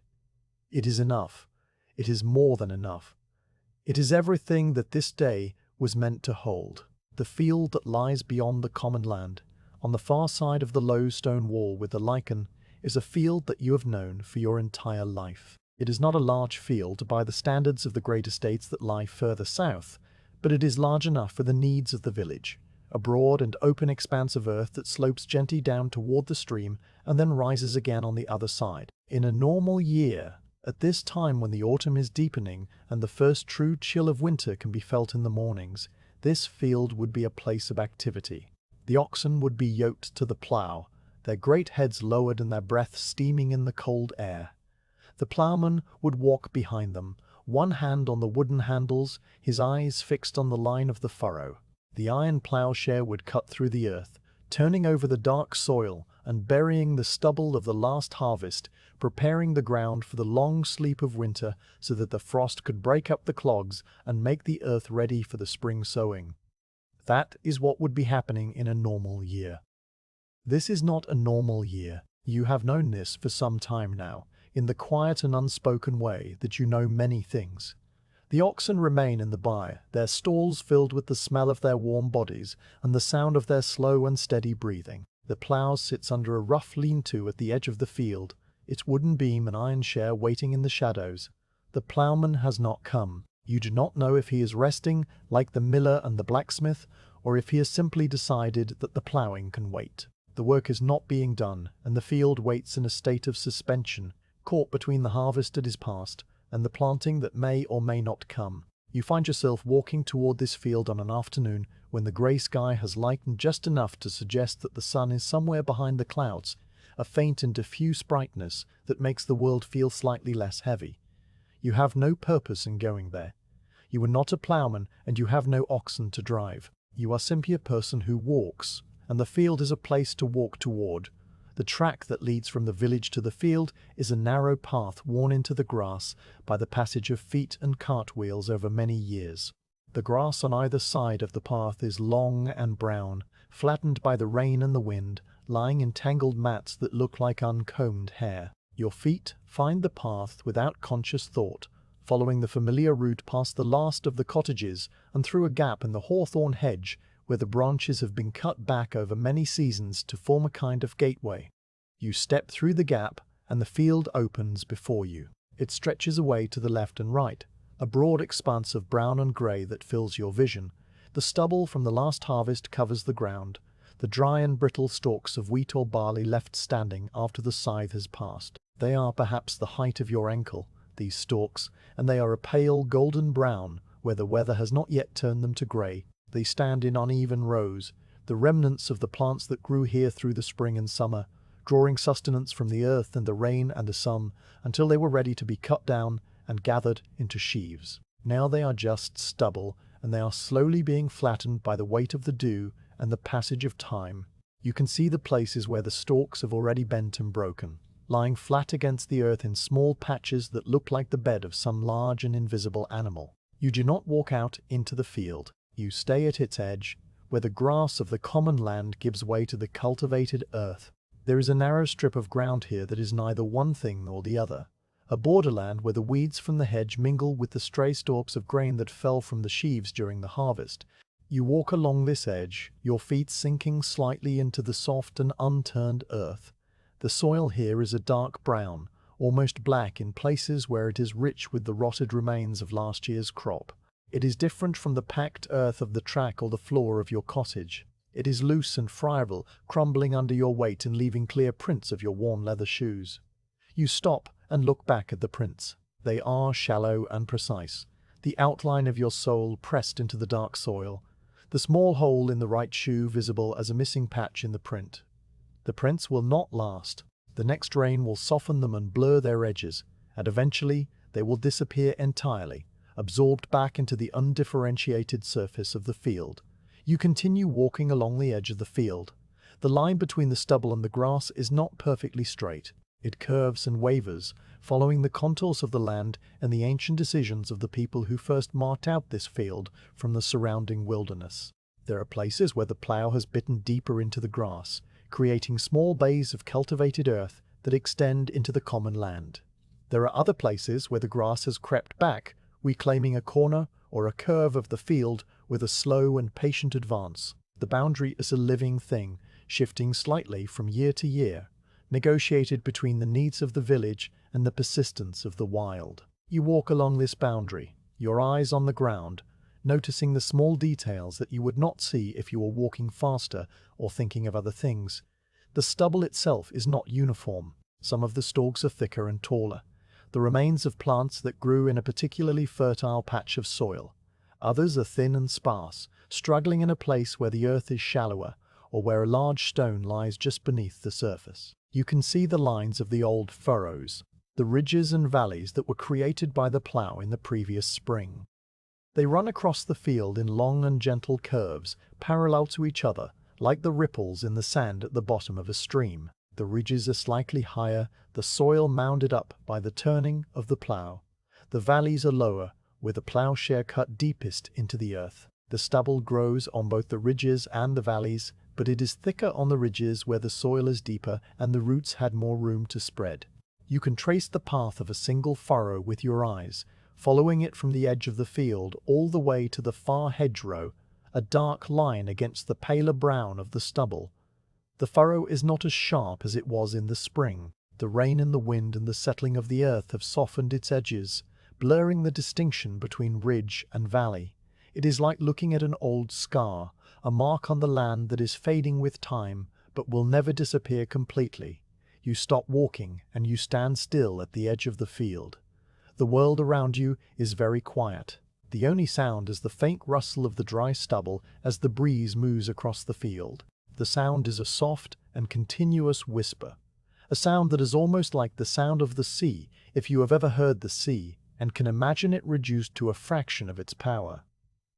You close your eyes for a moment and you listen. The whisper rises and falls. It moves across the field in waves, starting at the far edge and travelling toward you, passing over you, and then continuing on behind you into the hedgerow. The stalks bend under the pressure of the air, their dry stems rubbing against each other, creating a sound that is the voice of the field itself. You open your eyes and you watch the movement. You can see the breeze as a visible thing, a slight shimmering of the stubble as the stalks bend and straighten in sequence. It is like watching a hand pass over the surface of a rough cloth, smoothing the nap in one direction and then letting it spring back. Your gaze drifts upward from the stubble to the sky. The sky is the same grey that it has been for days, a uniform blanket of cloud that covers the world from horizon to horizon. But as you watch, you notice a change. A dark smudge appears at the edge of your vision, a small and indistinct shape that seems to be moving against the grey. You turn your head to look at it directly. The shape grows larger and more defined. It is a flock of birds, starlings perhaps, flying together in a tight and coordinated group. You have seen starlings do this before, in the autumn and winter months, gathering in large numbers to fly and wheel and turn in the sky. No one knows why they do it. Some say it is for warmth, or for protection from predators, or simply for the joy of movement. You do not know, and you do not need to know. You simply watch. The flock approaches the field, growing larger and more distinct with each passing moment. You can see the individual birds now, small and dark against the grey sky, their wings beating in a rapid and constant rhythm. The flock moves as a single entity, a living cloud that shifts and changes shape. It expands and contracts, stretching out into a long and sinuous ribbon, and then pulling back into a tight and compact ball. The movement is fluid and graceful, like water flowing around a stone or smoke rising from a chimney. There is no leader that you can see, no single bird that directs the others. The flock moves by some collective understanding, each bird responding to the movements of its neighbors with a speed and precision that is beyond your comprehension. The shape of the flock is never the same from one moment to the next. It is a constantly shifting pattern, a dark calligraphy written on the grey page of the sky. The flock passes over the field, its shadow racing across the stubble beneath it. The shadow is a dark and amorphous shape that moves faster than the birds themselves, a ghostly presence that flows over the ridges and valleys of the old furrows. You watch the shadow as it passes over you, a brief moment of deeper dimness, and then it is gone, racing on toward the far hedgerow. The birds do not land. They continue on their way, their purpose unknown to you, their destination somewhere beyond the stream and the woods and the low hills that mark the edge of the world you know. You watch them until they are a small and distant smudge again, and then you watch them until they disappear entirely into the grey haze of the horizon. The sky is empty once more, and the field is quiet. You find a place to sit. There is a boundary stone at the edge of the field, a large and irregular block of grey stone that was placed here long ago to mark the division between the cultivated land and the common grazing. The stone is old, much older than the village, older than the memory of any person living. It was dragged here from somewhere else, perhaps from the stream bed or from the foot of the distant hills, and it was set into the earth with great effort. Now it sits half buried, its upper surface exposed to the weather, its lower portions hidden in the soil and the grass. The exposed surface is rough and pitted, worn by the rain and the wind and the freezing and thawing of countless winters. It is covered in a thin film of damp moss, a soft and velvety green that feels cool and yielding when you press your palm against it. You sit down on the stone, feeling its solidity beneath you, its ancient and patient presence. The stone does not care that you are sitting on it. It has been sat on by many people over many years, and it will be sat on by many more after you are gone. From your seat on the boundary stone, you have a different view of the field. You are lower now, closer to the level of the stubble. The furrows that were visible from a standing height are less distinct from here, their ridges and valleys blending into a more uniform surface. What you notice instead is the texture of the stubble itself, the way the individual stalks catch the light and cast tiny shadows. The light today is diffuse and directionless, coming from everywhere and nowhere, so the shadows are soft and indistinct. But they are there. Each stalk of stubble casts a small shadow on the ground beside it, a faint dark line that is slightly longer than the stalk itself. The collective effect of all these tiny shadows is to give the field a kind of depth, a subtle texture that is not apparent from a distance. It is like looking at a piece of coarse wool fabric, where the individual fibers create a surface that is both rough and soft at the same time. You sit on the stone for a long time. The afternoon passes slowly, the light shifting from one shade of grey to another. The breeze comes and goes, sometimes stirring the stubble into a soft whisper, and sometimes leaving the field in complete silence. You watch the field and you think about the ploughing that is not being done. You think about the oxen in the bye, their warm breath and their slow and patient eyes. You think about the plough under its lean-to, the iron share waiting in the shadows, the wooden beam smooth from the hams of many ploughmen. You think about the earth beneath the stubble, the dark and fertile soil that is waiting to be turned and broken and made ready for the spring. All of these things are waiting. The field is waiting, the village is waiting, the village is waiting. The whole world seems to be waiting for something that you cannot name and do not need to name. The light begins to fade. The grey of the sky deepens, taking on a slightly bluish tint that speaks of the approaching evening. The temperature drops by a small and almost imperceptible degree, a subtle cooling of the air that you feel on your cheeks and the backs of your hands. You know that it is time to go back to your cottage, to rebuild the fire and sit on your stool and watch the flames. But you do not move immediately. You sit on the boundary stone for a few moments longer, watching the light drain from the field. The stubble loses its golden brown color and becomes a uniform grey. The furrows disappear into the gathering dimness. The far hedgerow becomes a dark and indistinct line against the slightly lighter sky. The field is returning to itself, withdrawing from the day and settling into the long quiet of the night. You stand up slowly, your legs stiff from sitting still on the cold stone. You brush a few bits of dried moss from your tunic and you turn away from the field.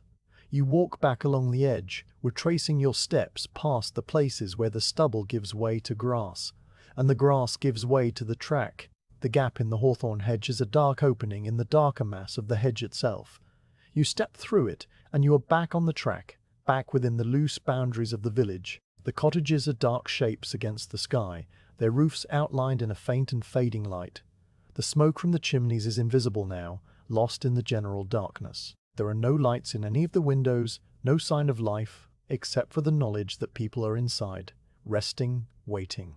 You walk to your own cottage and push open the door. The interior is dark and cool, the fire reduced to a faint glow of embers buried under a layer of ash. You kneel down and you coax the fire back to life, adding kindling and a small log of oak.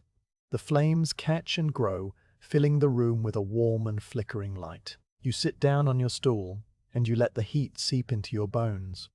The field is out there in the darkness, the unploughed field with its flattened stubble and its softened furrows.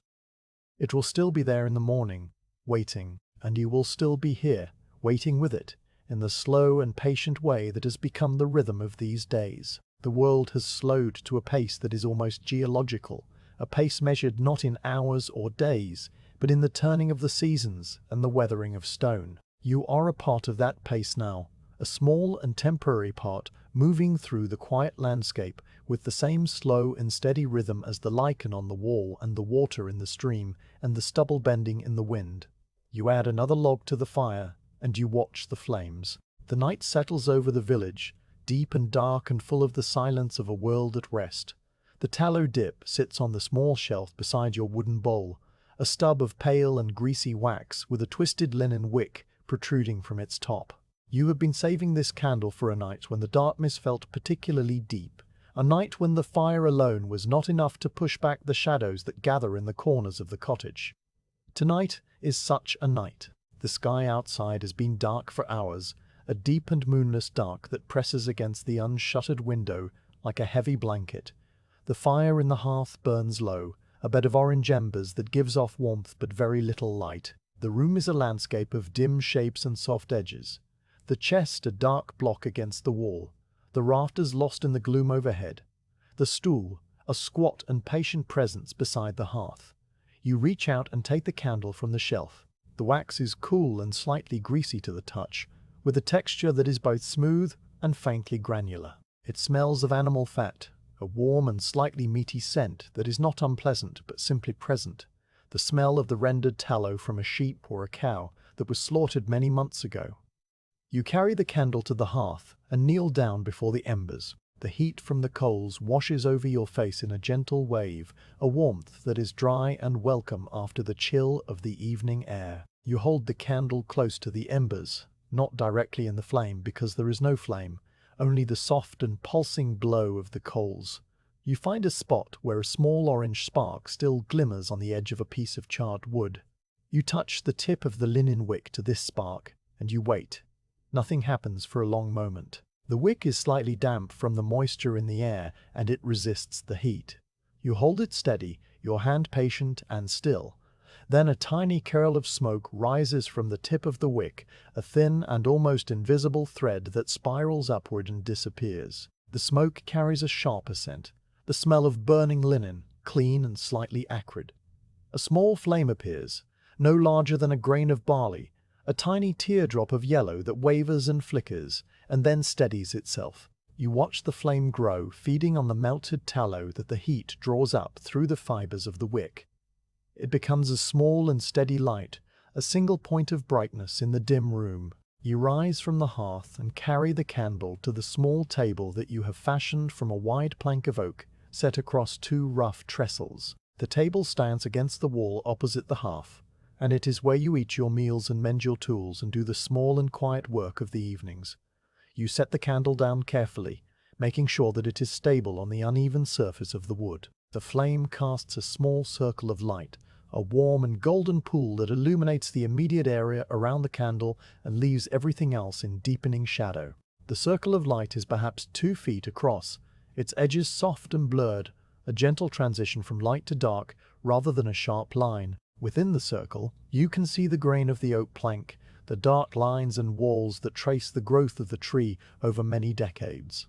You can see the small nicks and scratches on the surface of the wood, the marks left by your knife and your awl, and the rough edge of a broken pot. Outside the circle, the room fades into a soft and velvety darkness where shapes are suggested but not defined. You sit down on your stool and pull it close to the table. The stool wobbles slightly on the uneven floor, a familiar small motion that you correct by shifting your weight to the left. You reach into the pouch at your belt and you remove a small bundle wrapped in a piece of old linen. Inside the bundle is a bone needle, a length of coarse wool thread, and a woolen sock that has developed a hole in the heel. The sock is one of a pair that you knitted yourself many winters ago, sitting by the fire in the long evenings, the needles clicking softly together as you worked. The wool is a dark and undyed brown, the color of the earth, and it has felted slightly from years of wear and washing. The hole in the heel is not large, perhaps the size of your thumbnail, but it is large enough to let the cold seep in when you wear the sock inside your shoe. You have been meaning to mend it for some time, and now in the quiet circle of candlelight seems like the right moment. You hold the sock up close to the flame and examine the hole. The edges of the hole are thin and frayed, the individual strands of wool beginning to unravel and pull away from the main fabric. If you do not mend it soon, the hole will grow larger with each wearing, and eventually the entire heel will give way. You set the sock down on the table and pick up the bone needle. The needle is a simple tool, a thin and polished sliver of bone taken from the leg of a sheep or a deer. It is smooth and pale, a creamy white color that is yellowed slightly with age. One end is sharpened to a fine point, and the other end has a small hole drilled through it, a hole that is just large enough to pass the coarse wool thread. You hold the needle up to the candlelight, and you squint slightly as you guide the end of the thread through the hole. It takes a moment. The thread is thicker than the hole is wide, and you have to twist the fibers between your thumb and forefinger to compress them enough to pass through. The thread goes through with a soft and almost inaudible whisper, and you pull it until the 2 ends are even. You pick up the sock and you begin to mend. The motion of the needle is slow and repetitive. You push the point through the fabric on one side of the hole, pulling the thread through until it is taut but not tight. Then you push the needle through the fabric on the other side of the hole, crossing over the gap with a single strand of wool. The sound of the needle passing through the wool is a soft and rhythmic scraping, a sound that is almost like the sound of a mouse moving through dry straw. You pull the thread through, and you begin again. Push, pull, crossover, push, pull. The hole slowly closes as you draw the edges together, the new thread weaving a bridge across the gap. The work requires no thought. Your hands know what to do, having done it many times before. Your mind is free to wander or to rest, and it chooses to rest, settling into the rhythm of the stitching like a stone settling into the bed of a stream. The candle flame flickers slightly, disturbed by some small current of air that you cannot feel. The movement is gentle, a slow swaying from side to side that makes the shadows on the walls shift and dance. You look up from your work and watch the shadows. They are cast by the objects on the table, the bundle of linen, the spare length of thread, the outline of your own hands holding the needle and the sock. The shadows are stretched and distorted, elongated versions of the things themselves. Their edges, soft and blurred, they move across the rough plaster of the wall, climbing up toward the rafters and then receding as the flame steadies. The shadow of your hand is a dark and shapeless thing, a moving patch of darkness that bears only the faintest resemblance to a hand. You watch it for a moment, then return your gaze to the sock. The smell of the burning tallow fills the small space around the table. It is a warm and animal smell, the smell of rendered fat and smoke, and the faint sweetness of the linen wick as it chars. The smell is not strong enough to be unpleasant, but it is persistent, a constant presence that you breathe in with each slow breath. It mingles with the smell of the wood smoke from the hearth, and the earthy smell of the cottage walls, and the faint and distant smell of the dried mint hanging from the rafter. The combination of smells is the smell of home, a complex and layered scent that you would recognize anywhere. You breathe it in, and you let it settle in your lungs. The stitching continues.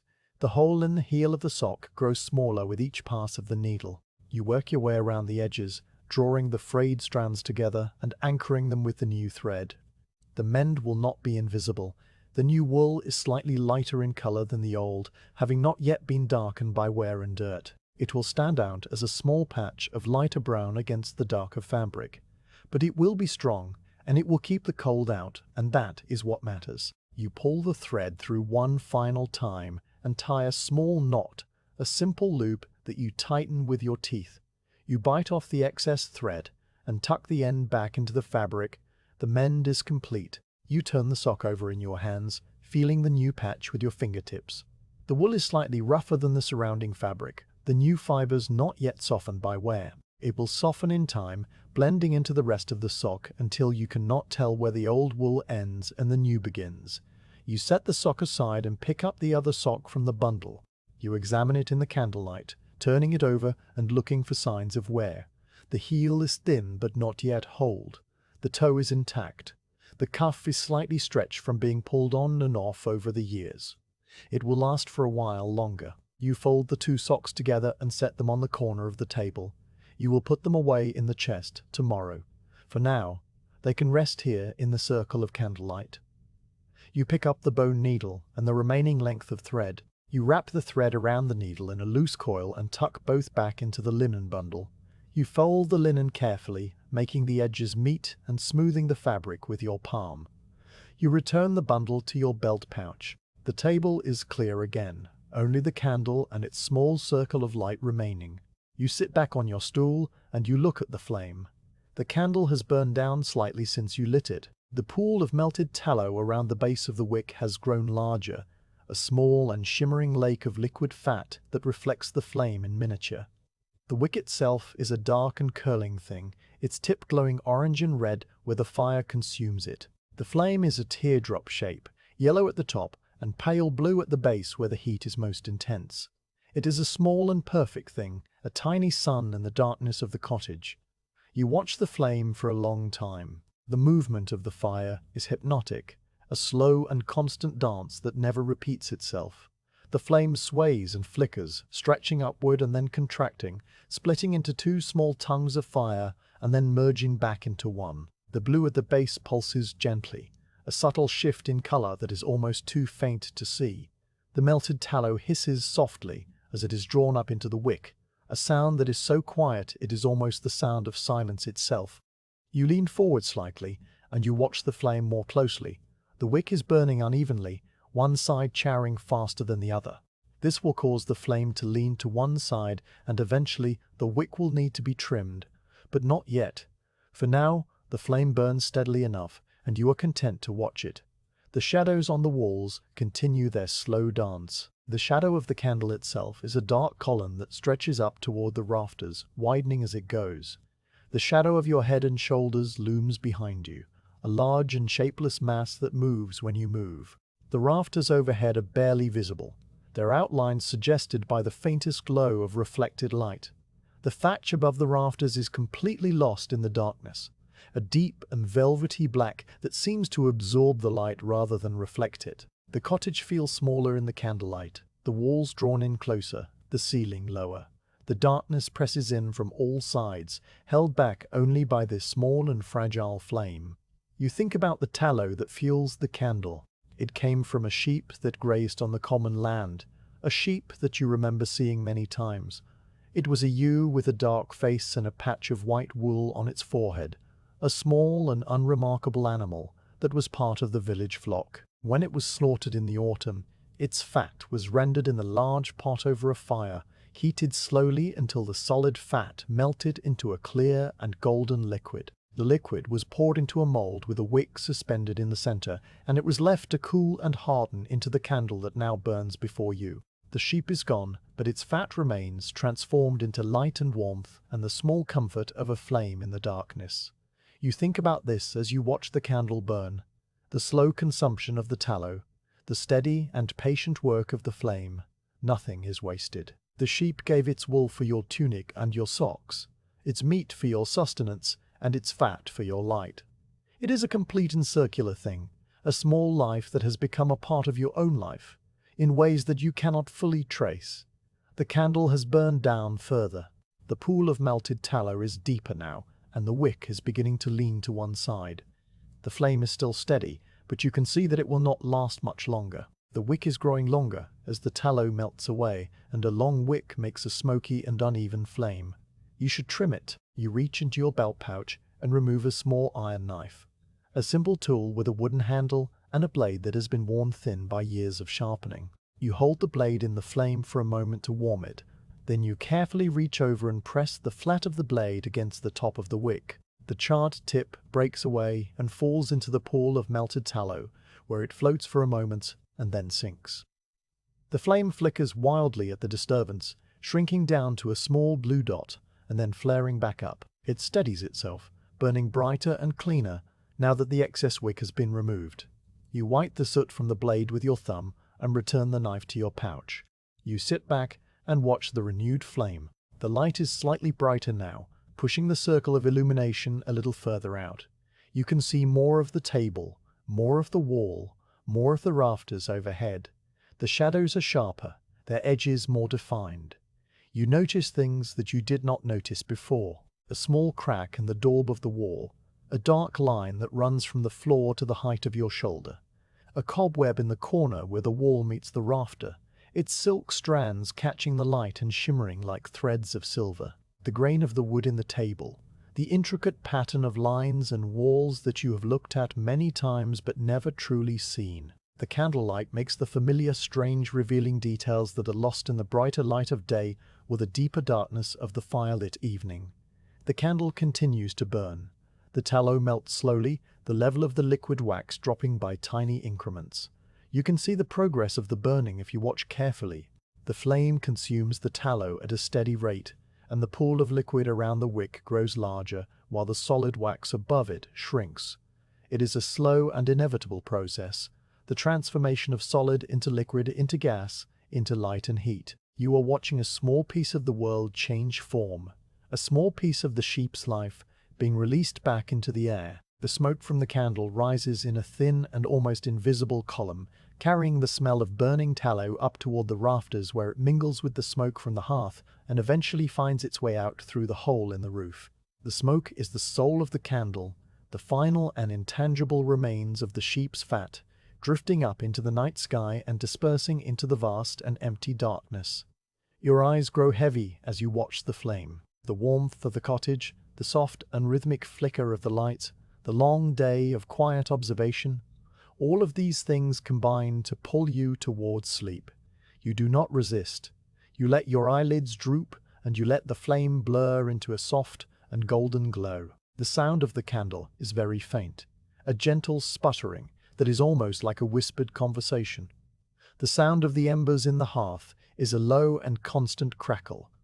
The sound of the wind in the thatch is a distant rustle. These sounds blend together into a single and soothing texture, a background of quiet noise that fills the cottage and cradles you in its soft embrace. You are not sure how much time passes. The candle burns on, and you drift in and out of a state that is not quite waking and not quite sleeping. You are aware of the flame, aware of the warmth, aware of the warmth, aware of the weight of your own body on the stool. But your thoughts are slow and fluid, moving from one thing to another without direction or purpose. You think about the sock you mended, the small patch of lighter wool that will darken with wear. You think about the sheep that gave its fat for the candle, its dark face and its white forehead. You think about the field of stubble, waiting for the plough that may or may not come. You think about the salt in the chest, the lump of greyish crystal that came from the sea. All of these thoughts drift through your mind like the dust motes in the shaft of light, rising and falling, turning and spinning, never settling anywhere for long.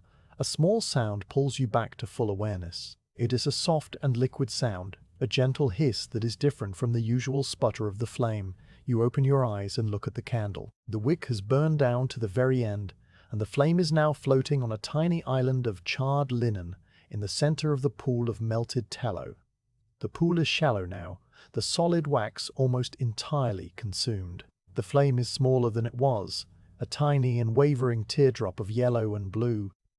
It flickers and leans, struggling to draw the last of the fuel up through the drowning wick. You watch as the flame shrinks further, becoming a small blue dot that hovers just above the surface of the liquid. It flickers once, twice, and then it goes out. The sound of its going is a soft and final sigh, a small puff of smoke that rises from the dead wick and curls upward into the darkness. The room is dark now, lit only by the faint and orange glow of the embers in the hearth. The circle of light is gone. The shadows have swallowed the table and the stool and the walls and the rafters. You sit in the darkness for a moment, letting your eyes adjust. The embers provide just enough light to see the outline of the hearth and the shape of the chimney above it. The rest of the room is a soft and velvety black, a darkness that is deep and complete and strangely comforting. The smell of the extinguished candle hangs in the air, a sharp and smoky scent that slowly fades into the background smell of the cottage. You stand up slowly, your legs stiff from sitting. You feel your way to the hearth and add a few small sticks to the embers. The sticks catch and flare, sending a brief burst of light into the room before settling into a low and steady flame. The light is different from the candlelight, warmer and more orange, less focused. It fills the room in a diffuse and gentle way, pushing the shadows back into the corners but not banishing them entirely. You turn and look at the table. The candle is a dark and shapeless lump on the wood, a small puddle of cool tallow with the charred stub of the wick protruding from its center. It will be used again. The remaining tallow melted down and combined with other scraps to make a new candle. Nothing is wasted. You walk to your straw pallet and lie down. The straw rustles beneath you, the familiar sound of settling in for the night. You pull the wool blanket up to your chin and you look up at the rafters. The firelight flickers across the underside of the thatch, making the same shifting patterns that you have watched 1,000 times. The patterns are softer now, blurred by your tired eyes. You let your gaze rest on a particular patch of shadow, a dark shape between two rafters that looks almost like a bird in flight. The shape does not move, but the flickering light makes it seem to shift and tremble. You watch it until you cannot keep your eyes open any longer. The last thing you see before sleep takes you is the faint glow of the embers and the dark outline of the candle on the table, a small and silent monument to the light that was. The manor house stands a short distance from the village, separated by a strip of pasture and a line of old oak trees that mark the boundary between the common land and the Demostani. You have walked this path only a handful of times in your life, most often in the autumn when the rent was due and you carried a measure of grain or a bundle of wool to the steward who keeps the accounts. Today you walk it not because any rent is owed, but because a message needed to be delivered. A simple message, passed from the village by word of mouth concerning the number of sheep that remain in the common pasture and the fact that the miller has not been seen for some time. You do not know why this information is needed, and you do not ask. You are simply the one who walks, the one who carries words from one place to another across the quiet and waiting land. The path leads you through a gap in the hedge and across a small field of close-cropped grass where the manor's own sheep sometimes graze. The grass is short and brown, nibbled down to the very roots. Your footsteps make no sound on the soft turf. The oak trees that line the boundary are bare now. Their branches are dark and tangled lace against the grey sky. A few dead leaves still cling to the lowest twigs, brown and curled and rattling softly in the faint breeze. You pass beneath the trees and the manor house comes into view. It is a long and low building of grey stone, with a roof of thick thatch and small windows that are shuttered against the damp. It is not a grand house by the standards of the great lords who live in castles, but it is the largest building you have ever entered, and it has always seemed to you a place of quiet and serious purpose. You approach a small door at the side of the house, a door that leads not to the main hall, but to the chambers where the business of the manor is conducted. The door is made of dark oak, and it stands slightly ajar, a thin sliver of light visible through the gap. You push it open gently and step inside. The air within is cool and dry, and it smells of old parchment and ink, and the faint and distant scent of wood smoke from a fire somewhere deeper in the house. You are standing in a narrow passage with a stone floor worn smooth by the passage of many feet. The walls are of bare stone, their surfaces rough and uneven, with patches of pale lichen growing in the crevices where the damp seeps in. There is no sound except for a faint and rhythmic scratching that comes from a room at the end of the passage, a sound that is so quiet and so regular that it seems almost like the sound of the house itself breathing. You walk toward the sound, your footsteps soft on the stone. The passage opens into a small chamber lit by a single window set high in the wall. The window is unshuttered, and the grey light of the afternoon falls through it in a pale and slanting shaft that illuminates a wooden desk and the figure of a man seated behind it. This is the scribe. You have seen him before, on those occasions when you came to pay the rent. He is a man of middle years, with thin and careful hands and a face that is lined not by age, but by the long and patient habit of concentration. His hair is a dull brown, streaked with grey, and it falls across his forehead in a way that suggests he has not thought to push it back. He wears a simple tunic of dark wool, its sleeves rolled up to his elbows to keep them clear of the ink. He does not look up when you enter. His attention is fixed entirely on the work before him. You step into the room and stand just inside the doorway, your back against the cold stone wall. You do not speak. You have delivered your message to a servant in the passage, and there is no need to disturb the scribe. You are here now simply to wait, and waiting in this quiet room is no different from waiting anywhere else. You let your eyes wander over the contents of the chamber. It is a small room, no larger than your own cottage, but it is filled with objects that are strange and unfamiliar to you. Shelves line the walls, rough planks of oak supported by iron brackets driven into the stone. On these shelves are rolls of parchment, dozens of them, stacked on their sides like logs of firewood.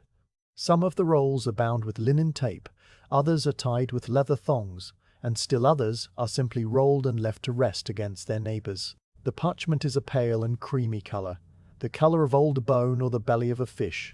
You can see the faint marks of writing on the outer edges of some of the rolls, dark lines of script that are too small and too distant for you to read. Your gaze returns to the scribe and his desk. The desk is a sloping wooden board set on trestles, its surface worn smooth and dark by years of use. It is angled so that the scribe can look down upon his work without bending his neck too far. The board is covered with the tools of his trade, arranged in a careful and deliberate order. At the top of the slope, furthest from the scribe, rests a roll of fresh parchment, its surface clean and unmarked. The parchment is made from sheepskin, scraped and stretched and treated with lime until it is thin and smooth and ready to receive the ink. It has a faint and pleasant smell, a smell that is both animal and mineral, the smell of the sheep and the lime, and the long and patient process of its making. Beside the parchment roll sits a small pot made of horn, dark and translucent, its sides scraped thin enough to let a faint glow of light pass through. Inside the pot is ink. The ink is made from oak galls, those small and round growths that form on the branches of oak trees when an insect lays its eggs within the bark. The galls are crushed and boiled with water and iron salts, and the resulting liquid is a deep and inky black that darkens further as it dries on the page. The ink in the horn pot is viscous and slow, its surface reflecting the light from the window as a dull and shimmering pool. The scribe dips his quill into this pool with a slow and practiced motion, and the ink clings to the hollow shaft of the feather in a small and glistening drop. The quill itself is a thing of simple beauty. It is a primary flight feather from the wing of a goose, long and curved and a pale greyish-white in colour. The barbs of the feather have been stripped away from the lower portion of the shaft, leaving a bare and translucent tube that tapers to a fine point. The point has been cut with a small knife to form a nib, a delicate and precise shape that splits the flow of ink and guides it onto the parchment. The scribe holds the quill lightly, his fingers resting on the bare shaft with the ease of long familiarity. The feather above his fingers is a soft and downy plume that trembles slightly with each movement of his hand. You watch the scribe write. The motion of his hand is slow and deliberate, each letter formed with a care that speaks of years of practice. The nib scratches across the surface of the parchment with a sound that is soft and rhythmic, a sound like the footsteps of a small animal on dry leaves. The ink flows from the nib in a thin and even line, leaving behind a trail of glistening black that slowly dulls as it dries. The letters are not like the letters you might scratch into the earth with a stick. They are formed in a court hand, a script that is formal and regular, with tall ascenders and curling descenders and small and careful serifs at the ends of each stroke. You cannot read the words. They are written in Latin, the language of the church and the law, a language that is as foreign to you as the speech of a distant land. But you can appreciate the shape of them, the way the lines and curves flow together to form a pattern that is both orderly and graceful. The scribe is not writing about the pestilence. You know this because you have heard the servant mention it in passing, and because the scribe's face is calm and untroubled. He is writing about the hay stored in the tithe barn. You watch as he completes a line and pauses to dip his quill in the ink pot once more. He touches the nib to the rim of the pot to remove the excess ink, a small and precise tap that leaves a tiny black dot on the horn. Then he returns the quill to the parchment and continues writing. Item 37 trusses of hay, somewhat damp.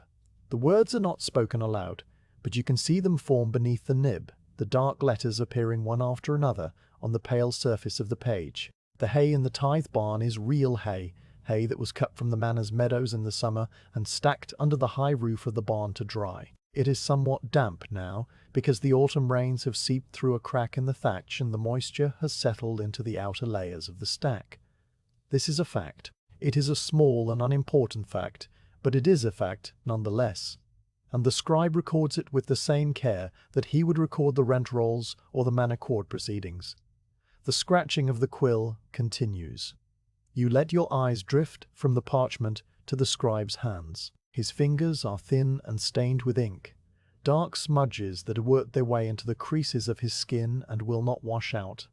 The nails are trimmed short and clean. The hand that holds the quill is steady, but you can see the faint tremor of the small muscles as they work to maintain the precise pressure needed for each stroke. Writing is a physical act, a small and repetitive labor that wears on the body in ways that are not immediately visible.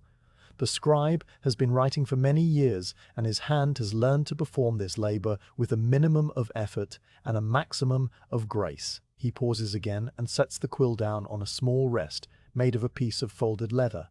He picks up a different tool, a small penknife with a blade of polished iron and a handle of dark wood. The blade is thin and sharp, and it glints in the light from the window. He holds the quill up to the light and examines the nib. The tip has grown soft and splayed from the pressure of writing, the two halves of the split beginning to spread apart. A soft nib makes a thick and ragged line, and the scribe's work requires a fine and precise line. He places the quill on the desk and picks up the penknife. He holds the nib against a small block of wood and makes a single, careful cut. The sound is a soft and distinct click, the sound of the hard shaft of the feather being severed. A tiny fragment of the quill falls onto the desk, a pale and translucent sliver that is almost too small to see. The scribe trims the other side of the nib, making a second cut, and then he shapes the tip with a few more delicate strokes of the blade. He holds the quill up to the light again, turning it this way and that, and then he nods, a small and almost imperceptible movement of his head. The nib is restored. He sets the penknife down and picks up a small piece of soft leather that lies on the corner of the desk. He wipes the nib carefully, removing any dust or fragments of feather that might clog the flow of ink. Then he dips the quill into the horn pot and resumes writing. The line that follows is fine and clean, the ink flowing smoothly from the freshly trimmed nib. The scribe writes on, recording the contents of the tithe barn. After the hay, he writes of the grain stored in the loft above the barn. Item: 22 measures of barley, sound and dry. The barley is the same barley that you grow in your own small plot, the same pale brown grains that you grind between two stones to make your flour. The manor's barley is grown in larger fields and harvested by many hands, but it is the same grain, the same seed, the same patient product of the earth and the sun and the rain. The scribe pauses and looks up from the parchment. His gaze drifts to the window, where the grey light of the afternoon is beginning to fade.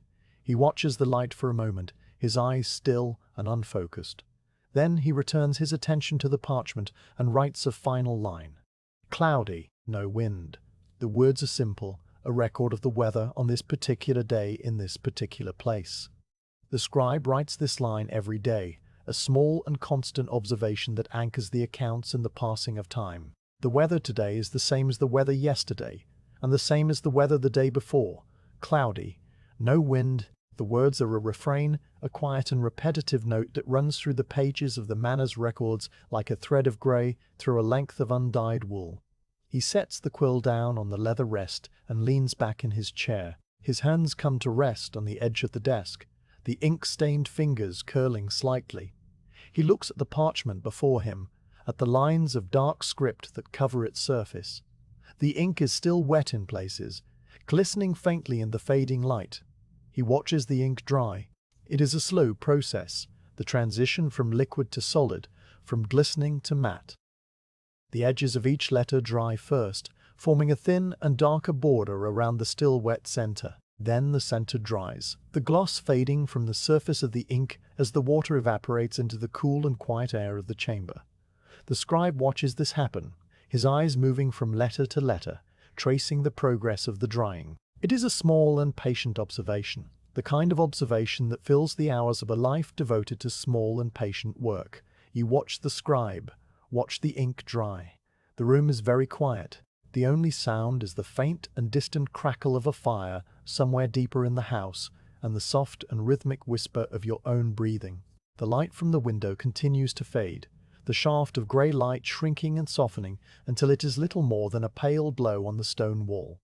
The scribe does not move to light a candle.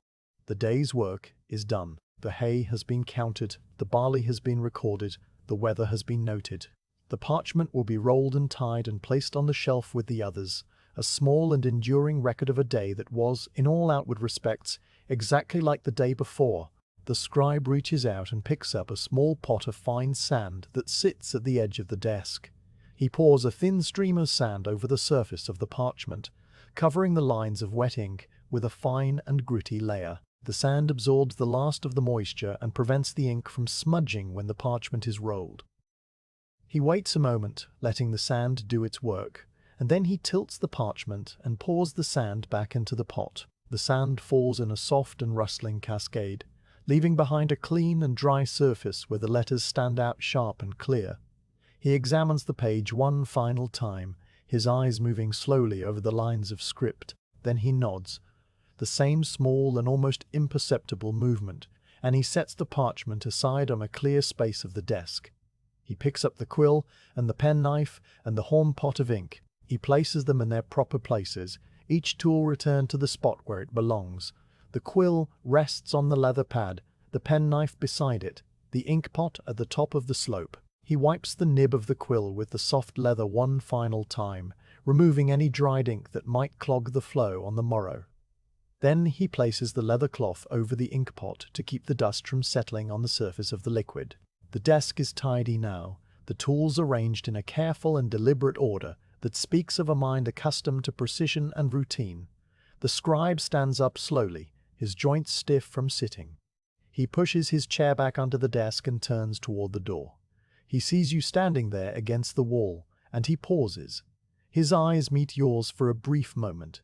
There is no surprise in his gaze, no question. He has known you were there all along, a quiet presence in the corner of his awareness. He gives you a small nod, the same kind of nod that you exchange with the people in your village, a gesture that acknowledges your existence and requires nothing more. You nod back. Then he walks past you and out into the passage, his soft footsteps fading into the silence of the house. You remain standing against the wall for a moment longer. The room is empty now, lit only by the faint and fading glow from the window. You look at the desk, at the tidy arrangement of tools, at the roll of fresh parchment waiting to be used, at the shelves of completed rolls that hold the recorded history of the manor. The records go back many years, you know. They record the harvests and the rents, the births and the deaths, the weather and the prices of grain. They are a long and patient account of a world that changes very slowly, a world where the hay is always somewhat damp, and the sky is always cloudy, and the wind is always still. The pestilence that the peddler spoke of, the sickness in the port cities, has no place in these records. It is not a fact that can be counted or measured or stored in a tithe barn. It is a rumor, a shadow, a thing that exists only in the words that pass from mouth to mouth. The scribe writes what can be written, and what cannot be written is left to fade into the silence. You turn and walk out of the chamber, back through the narrow passage and out the small oak door. The grey light of the afternoon greets you, cool and flat and unchanging. You walk back across the close-cropped field and through the gap in the hedge, retracing your steps toward the village. The manor house recedes behind you, a low and solid shape against the grey sky. The scribe is somewhere inside, perhaps in his own small chamber, resting after the day's work. Tomorrow he will return to the desk and pick up the quill and write another line. The hay will be counted again, or the grain, or the sheep, or the weather. The ink will dry on the page, and the sand will be poured, and the parchment will be rolled and tied and placed on the shelf. The work will continue, slow and steady and patient, because that is what work does. It continues, regardless of the rumors that drift across the land, regardless of the quiet that has settled over the village, regardless of the unploughed field and the silent mill and the closed doors of the cottages. The work continues, and you are a part of it, a small and quiet part, walking home through the grey afternoon with the memory of scratching quills and drying ink, and the careful formation of letters that you cannot read. The path that leads from the village to the river is not a path that you walk every day. It is a path that you walk when the need arises, when you require water for a purpose that cannot be served by the well, or when you feel the pull of a larger body of moving water, a pull that is quiet and persistent and difficult to name. Today you walk it for no reason other than the simple fact of walking, the simple desire to see the river and to sit beside it and to watch the water flow. The path is a narrow track that branches off from the main way just beyond the last cottage, a faint depression in the grass that is easy to miss if you are not looking for it. The grass on either side is long and brown and tangled, and it brushes against your legs as you walk, leaving small seeds and bits of dry leaf clinging to the wool of your tunic. The path slopes gently downward, following the natural fall of the land toward the stream that you crossed on the way to the market. That stream is a tributary, a small and eager watercourse that hurries along between its steep banks as if it has somewhere important to be. The river is different. The river is larger and slower, a body of water that has been flowing through this landscape for longer than anyone can remember, carving its channel through the soft earth and the harder stone, with a patience that is beyond human comprehension. The path brings you to the place where the stream joins the river, a small and muddy confluence where the faster water of the stream pushes out into the slower water of the river and creates a line of turbulence that fades and smooths as it travels downstream. You stop at the edge of the bank and look down at the meeting of the waters. The stream water is slightly clearer, a pale brown with a hint of green, while the river water is a deeper and more opaque grey-green, the colour of old glass or the underside of a storm cloud. The two waters swirl together for a moment, their separate identities visible in the differences of color and speed, and then they merge and become one, flowing onward as a single and indivisible thing. You turn away from the confluence and walk along the bank of the river. The bank here is low and grassy, sloping gently down to the water's edge. The grass is short and cropped, grazed by the sheep that sometimes wander down from the common land to drink. There are no sheep here today. There is nothing here but the river and the grass and the grey sky. And you find a place to sit, a spot where an old willow tree grows at the very edge of the bank, its roots exposed by the slow erosion of the soil. The roots are thick and gnarled, a dark and twisting mass that reaches down into the water like the fingers of a hand. One of the roots, a particularly large one, curves up and out of the bank to form a kind of natural seat, a hollow that is just the right size for a person to settle into. The bark of the root is rough and deeply furrowed, a dark brownish grey that is almost black in the deepest crevices. Patches of pale green lichen grow on the upper surface where the rain and the light can reach, forming circular colonies that spread slowly outward year by year. You lower yourself onto the root and find your balance. The wood is cool and damp, but not unpleasantly so. It has absorbed the moisture from the air and the river, and it feels alive in a way that dead wood does not. The willow tree itself rises above you, its trunk thick and leaning, its branches spreading out over the water in a wide and graceful canopy. The branches are bare now, their long and slender twigs hanging down like strands of uncombed hair. In the spring, these twigs will be covered with small and silvery leaves that shimmer in the breeze, but now they are bare and brown, and they rattle softly against each other when the wind moves through them. The sound is a faint and distant clatter, like the sound of very small bones being shaken in a very large room. You settle yourself on the root and let your gaze fall upon the river. The water is perhaps 20 paces wide at this point, a broad and steady flow that moves from your left to your right, from the distant hills that you cannot see toward the distant sea that you have never visited. The surface of the water is not smooth. It is textured with 1,000 small ripples and eddies, a constantly shifting pattern that is never the same from one moment to the next. The ripples catch the grey light and reflect it back as a soft and shimmering glow, a pale and moving brightness that is easy on the eyes. The water moves at a medium pace, not fast enough to be called a current, and not slow enough to be called still. It is a pace that is difficult to describe, a pace that is simply the pace of the river, the accumulated result of the slope of the land and the volume of the water and the shape of the channel beneath the surface.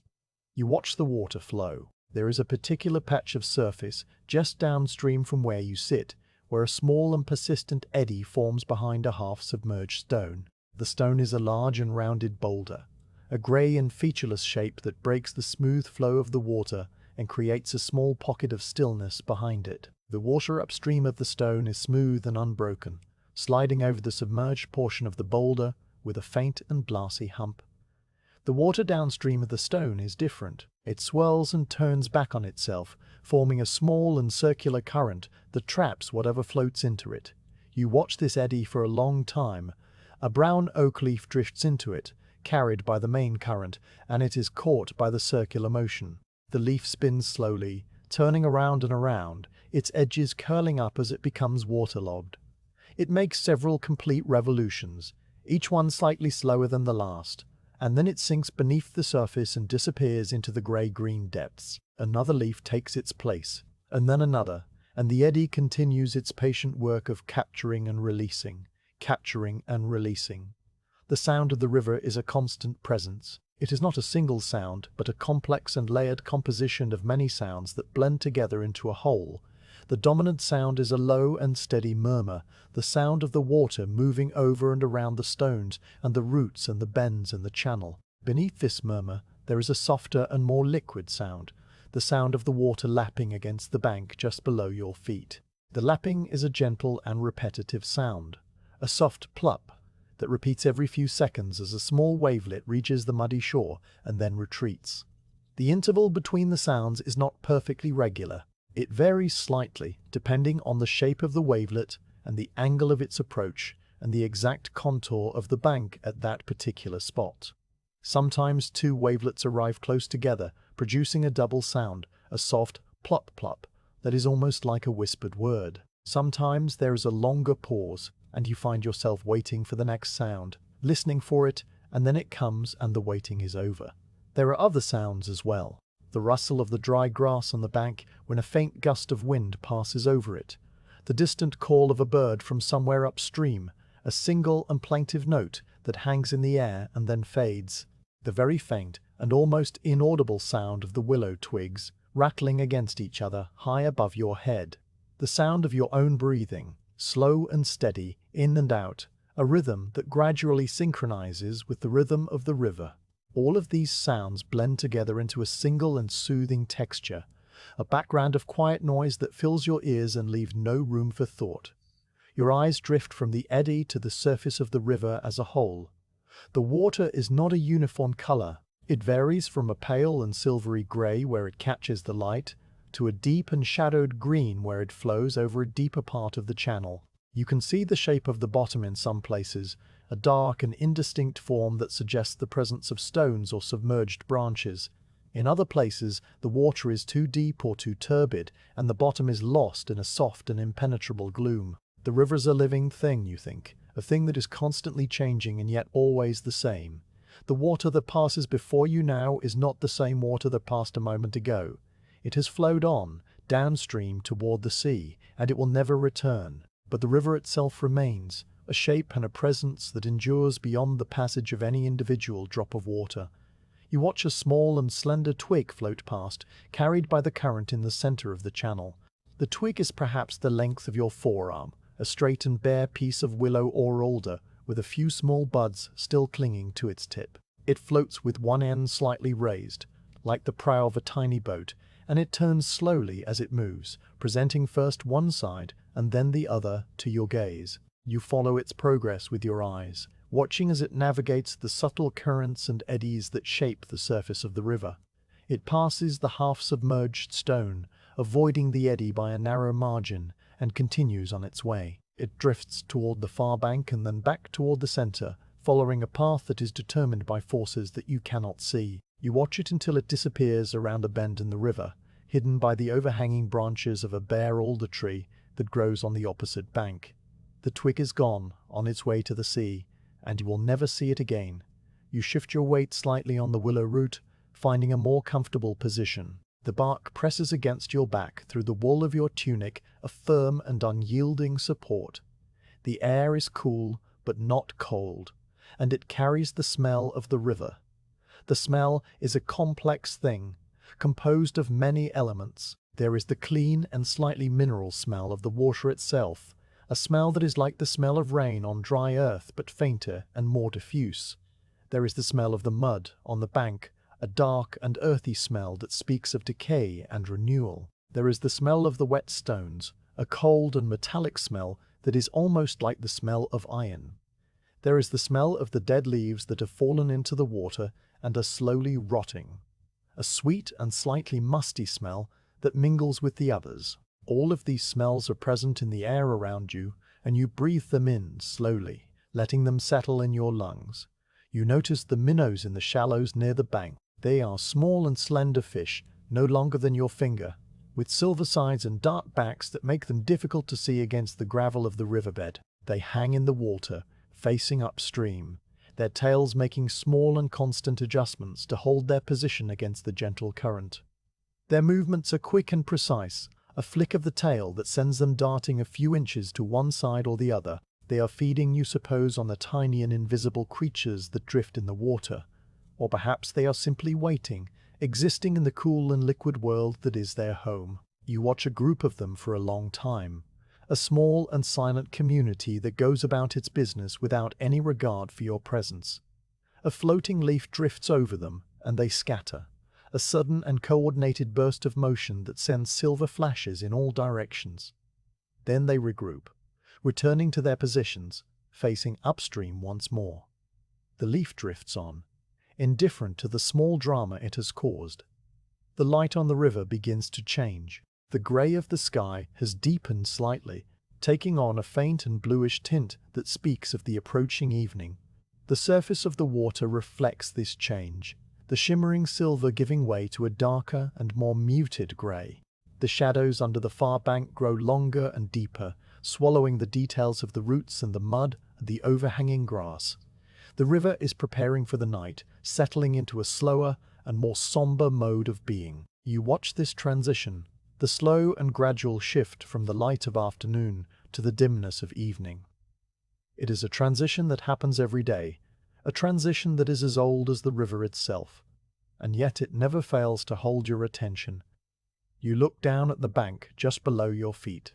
The mud here is dark and smooth, its surface cracked in a network of fine and intersecting lines where it has dried between the river's visits. The cracks are shallow, no deeper than the thickness of your thumbnail, and they form a pattern that is both random and orderly, like the pattern of veins on the back of a leaf. Small and delicate plants grow in the cracks, tiny green shoots that have found a foothold in the narrow spaces and are making a slow and patient living. You recognize some of them. The round and fleshy leaves of a small succulent, the kind that grows in the dampest and most sheltered places. The slender and trailing stems of a creeping plant whose name you do not know, its leaves small and pointed and a pale and dusty green. These plants will be submerged when the river rises in the winter rains, but for now they are exposed to the air, growing slowly in the brief window of opportunity that the season has given them. You reach down and touch the mud with the tip of your finger. It is cool and smooth, with a texture that is both firm and yielding. It gives slightly under the pressure of your touch, leaving a small and shallow depression that slowly fills with water seeping up from below. The water is cold and clear, and it rises into the depression until it forms a tiny pool, a miniature version of the river itself. You watch the pool for a moment, seeing your own reflection in its surface, a small and distorted face that looks back at you with dark and shapeless eyes. Then you withdraw your finger, and the pool slowly drains away, the water seeping back into the mud from which it came. You sit back and let your gaze return to the river. The light continues to fade, and the details of the far bank are becoming difficult to distinguish. The alder tree is a dark and shapeless mass, its branches blending into the general gloom. The water itself is a moving ribbon of darkness, its surface reflecting the last of the light from the sky as a faint and ghostly glow. The sound of the river seems louder in the dimness, or perhaps you are simply listening more closely now that your eyes have less to see. The murmur of the water, the lapping against the bank, the rustle of the dry grass, all of these sounds fill your ears and push away any thoughts that might try to form. You are simply here, sitting on the root of a willow tree, watching the river flow. The river has been flowing for a very long time. You think about this as you sit in the gathering darkness. It was flowing long before you were born, long before the village was built, long before the first people came to this land and gave names to the hills and the streams. It was flowing when the great forests covered the land, when the wolves and the bears roamed freely, when the world was a wilder and more dangerous place. It will be flowing long after you are gone, long after the village is forgotten, long after the names of the hills and the streams have faded from human memory. The river is a thing of deep and patient time, a thing that measures its existence not in years or decades, but in centuries and millennia. Sitting beside it, you feel very small and very brief, a fleeting presence on the bank of an ancient and enduring flow. The first stars are beginning to appear in the sky, faint and tentative points of light that are barely visible through the thinning clouds. They reflect in the surface of the river, tiny and wavering sparks that are swallowed by the darkness of the water almost as soon as they appear. You watch the stars come out, one by one, a slow and patient emergence that matches the slow and patient flow of the river. The night is settling over the land, a deep and quiet night that will hold the world in its embrace until the morning comes again. You know that it is time to go back to the village, back to your cottage with its warm hearth and its straw pallet and its familiar smells. But you do not move immediately. You sit on the willow root for a few moments longer, watching the river flow in the darkness. The water is almost invisible now, a presence that is felt rather than seen. You can hear it, you can smell it, you can feel the cool and damp air that rises from its surface, but you cannot see it, and in this seeing, without seeing, the river becomes something more than a body of water. It becomes a sound and a smell and a feeling, a part of the night that is as real and as present as the ground beneath your feet. You stand up slowly, your legs stiff from sitting on the hard root. You brush the bits of lichen and bark from your tunic and you turn away from the river. The path back to the village is a faint and pale line in the darkness, just visible enough to follow. You walk slowly, your feet finding their own way, your mind still filled with the sound of the water and the sight of the eddy and the minnows and the drifting leaves. The river will be there tomorrow, flowing as it has always flowed, and you can return to sit on the willow root and watch it again. The thought is a comforting one, a small and quiet certainty in a world that has grown increasingly uncertain. The river will be there. That is enough. The winter passes in the way that winters have always passed in this place. A slow and patient fading of the light, followed by a slow and patient return. You do not mark the days with any great attention. You wake and you sleep, and you tend the fire, and you eat the food that you have stored, and the world outside your cottage door remains a world of grey and brown, and the soft and muffled quiet of the cold. The snow comes once, a light and fleeting dusting that whitens the thatch for a single morning and then melts away into the mud by the afternoon. The frost comes more often, a hard and crystalline crust that forms on the puddles in the track and turns the bare branches of the hawthorn hedge into a delicate lace of white. You break the ice on the water bucket each morning, the sound a sharp and brittle crack that echoes in the still air, and then, slowly, without any announcement or fanfare, the world begins to soften. The first sign is the smell. You step outside one morning, and the air is different. It is still cool, and it is still damp. But there is a new note in the familiar scent of the village. It is the smell of wet earth, a dark and loamy smell that rises from the ground as the frost retreats and the soil begins to thaw. It is a smell that you have known every spring of your life, and yet it always arrives as a small surprise, a reminder that the world beneath your feet is not dead, but only sleeping. You stand in the doorway and you breathe it in, letting it fill your lungs. The smell is complex, layered with other things. The faint and distant sweetness of something blooming, though you cannot see what it might be. The clean and mineral smell of the stream, running higher and faster now with the meltwater from the hills. The ever-present smell of wood smoke, but fainter now, as if the village itself is burning less urgently. You stand there for a long moment, and then you step out onto the track.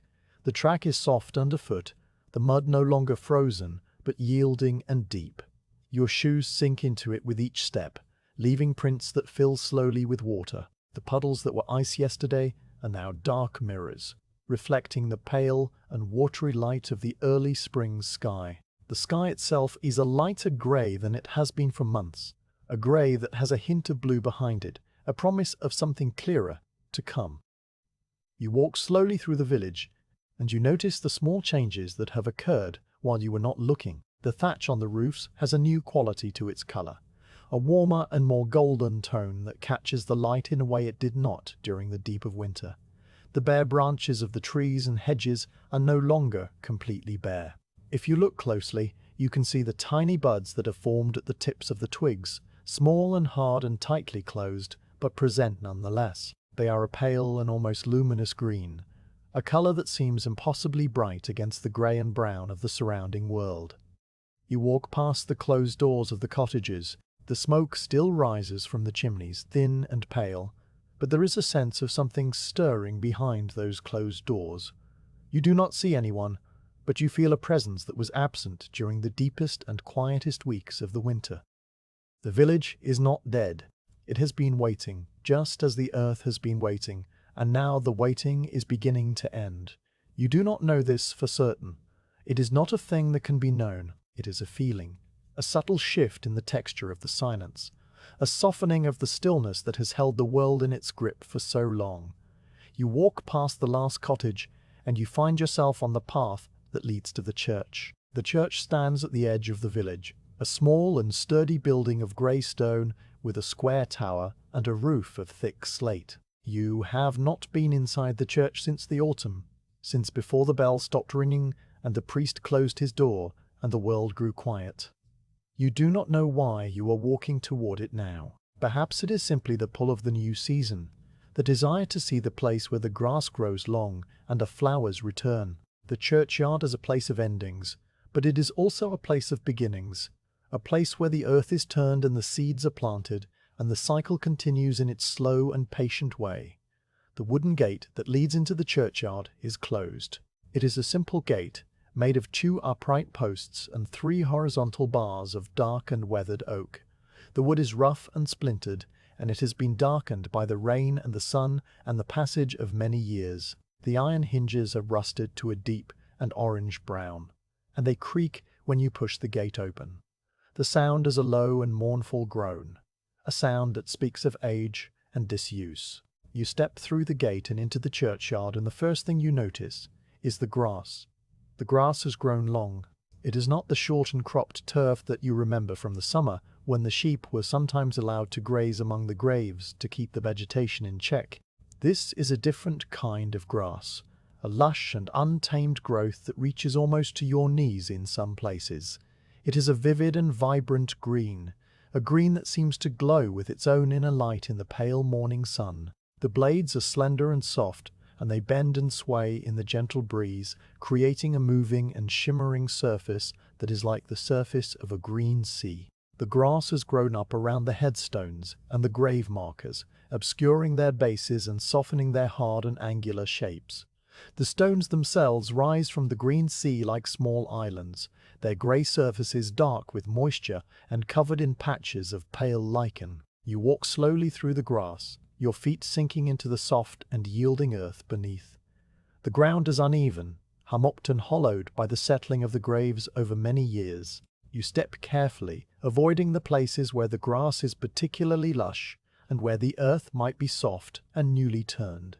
There are no new graves here. The winter has passed without any fresh burials in this quiet corner of the village. The graves that you see are the graves of people who died long ago. People whose names are carved into the stones in letters that are slowly being worn away by the rain and the wind. You stop beside one of the stones and look down at the carving. The letters are shallow and faint, and you can only make out a few of them. An H perhaps, and an E, and a date that ends in a number you cannot quite decipher. The stone is old, older than you, older than your parents, older than anyone who might remember the person whose name it once bore. The grass grows up around the base of the stone, its green blades brushing against the grey surface, and a small snail is making its slow and patient way across the top of the stone, leaving a glistening trail of silver behind it. You look up from the stone and let your gaze travel across the churchyard. The daisies have arrived. They are small and white and numerous, their round and cheerful faces turned up toward the pale sun. They grow in clusters and in drifts, scattered across the green sea of grass like a dusting of late snow. Each daisy is a perfect and miniature sun, a central disk of bright yellow, surrounded by a halo of slender white petals. The petals are slightly uneven, some longer and some shorter, giving each flower a unique and individual character. You bend down and pick one, twisting the slender stem between your fingers. The stem is pale green and slightly hairy, and it bleeds a tiny drop of clear and watery sap where it is broken. You hold the daisy up to your face and look at it closely. The yellow center is not a single thing, but a cluster of many tiny flowers, each one a perfect and complete bloom in its own right. The white petals are not petals at all, you have been told, but something else, a word that you do not know and do not need to know. They are simply white and beautiful, and that is enough.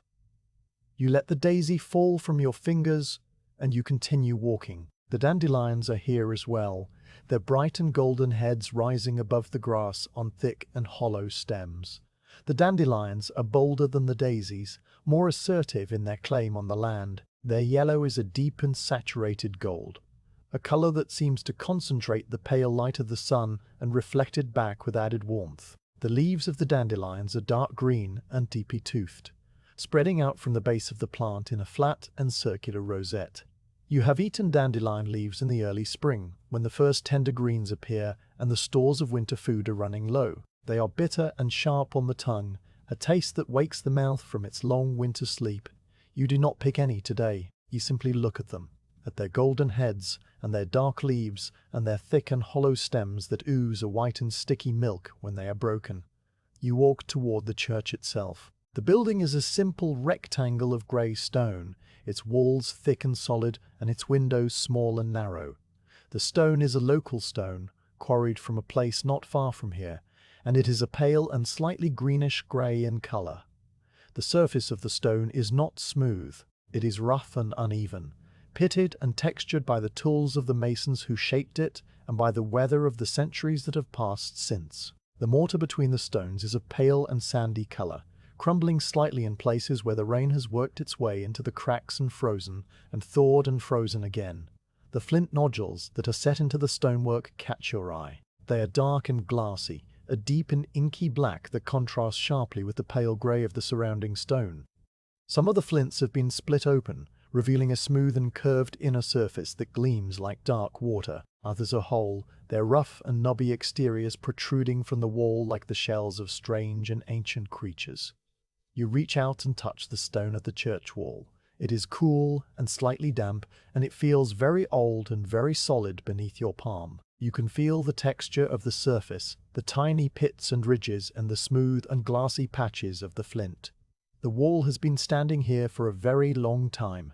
It was standing here when your grandparents were young, and their grandparents before them, and all the generations that came before, stretching back into a past that is lost to memory. The wall will be standing here long after you are gone, long after the grass has grown over your own grave, and the daisies and the dandelions have returned to bloom above you. The thought is not a sad one.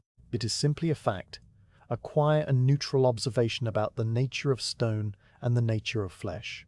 You notice the snails on the church wall. They are small and brown, their shells spiraled and striped, and they are making their slow and patient way across the surface of the stone.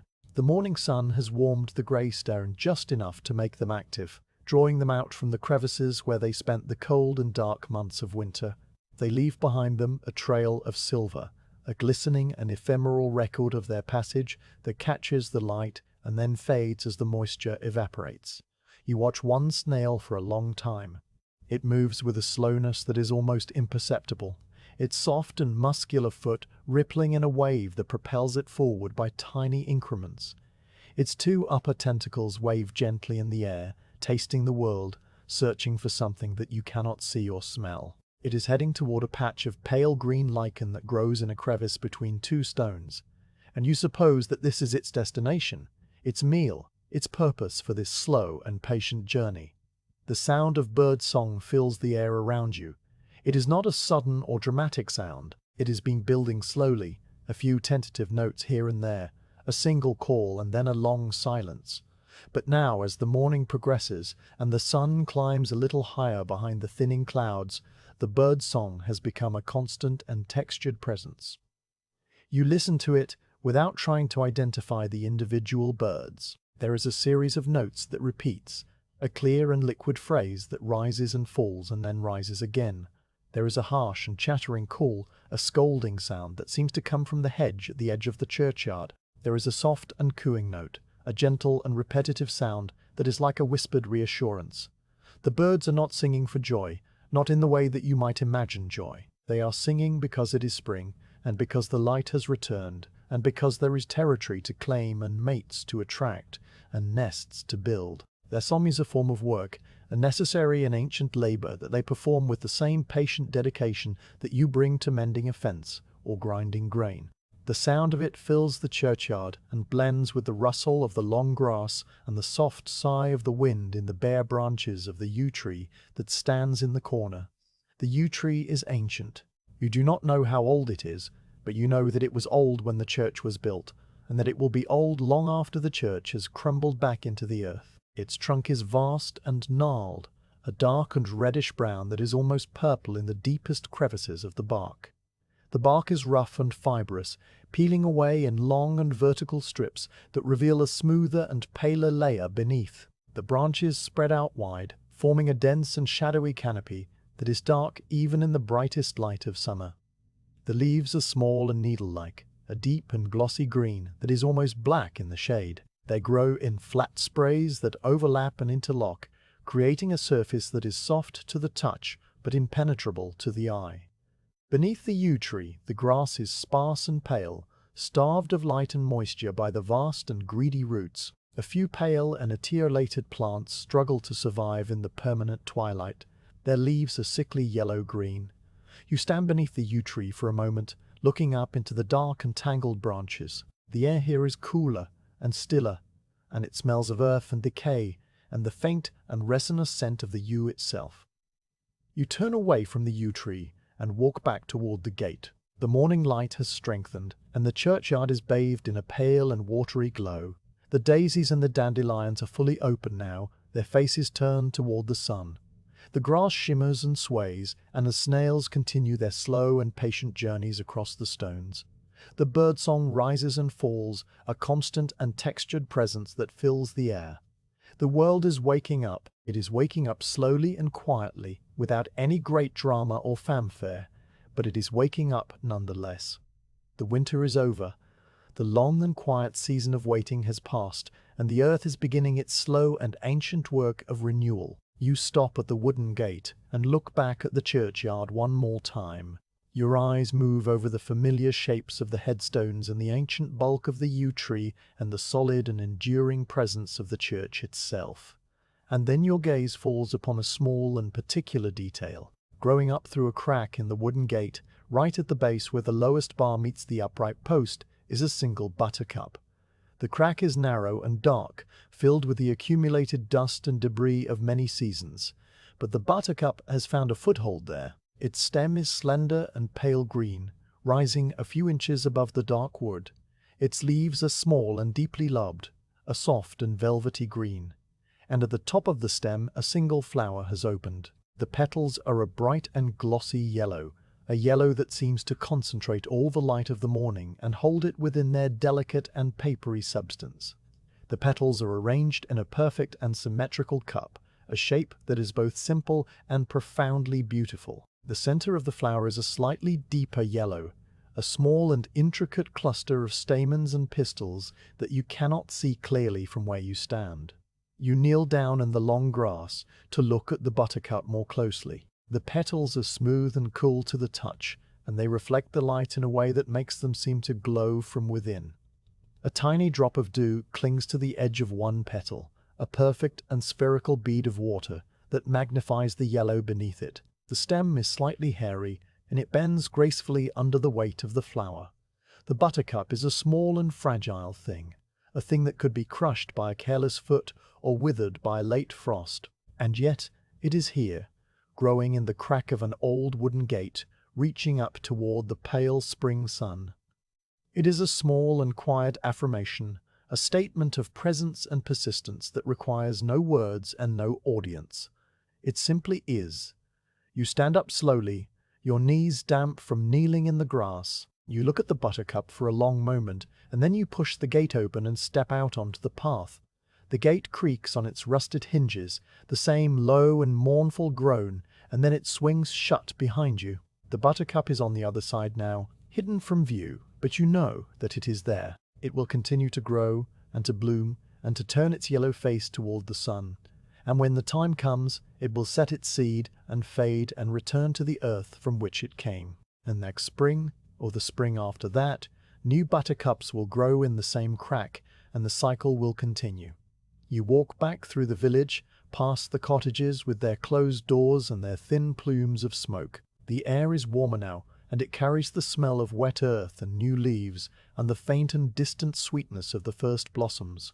The world is still quiet, but it is a different kind of quiet than the quiet of winter. It is a quiet that is full of potential, full of the small and invisible processes of growth and renewal that are happening all around you. You are still here. The village is still here. The church and the yew tree and the long grass and the daisies and the dandelions are still here. And in the crack of the old wooden gate, the buttercup is still here, its yellow petals catching the pale morning light. That is enough. That is everything.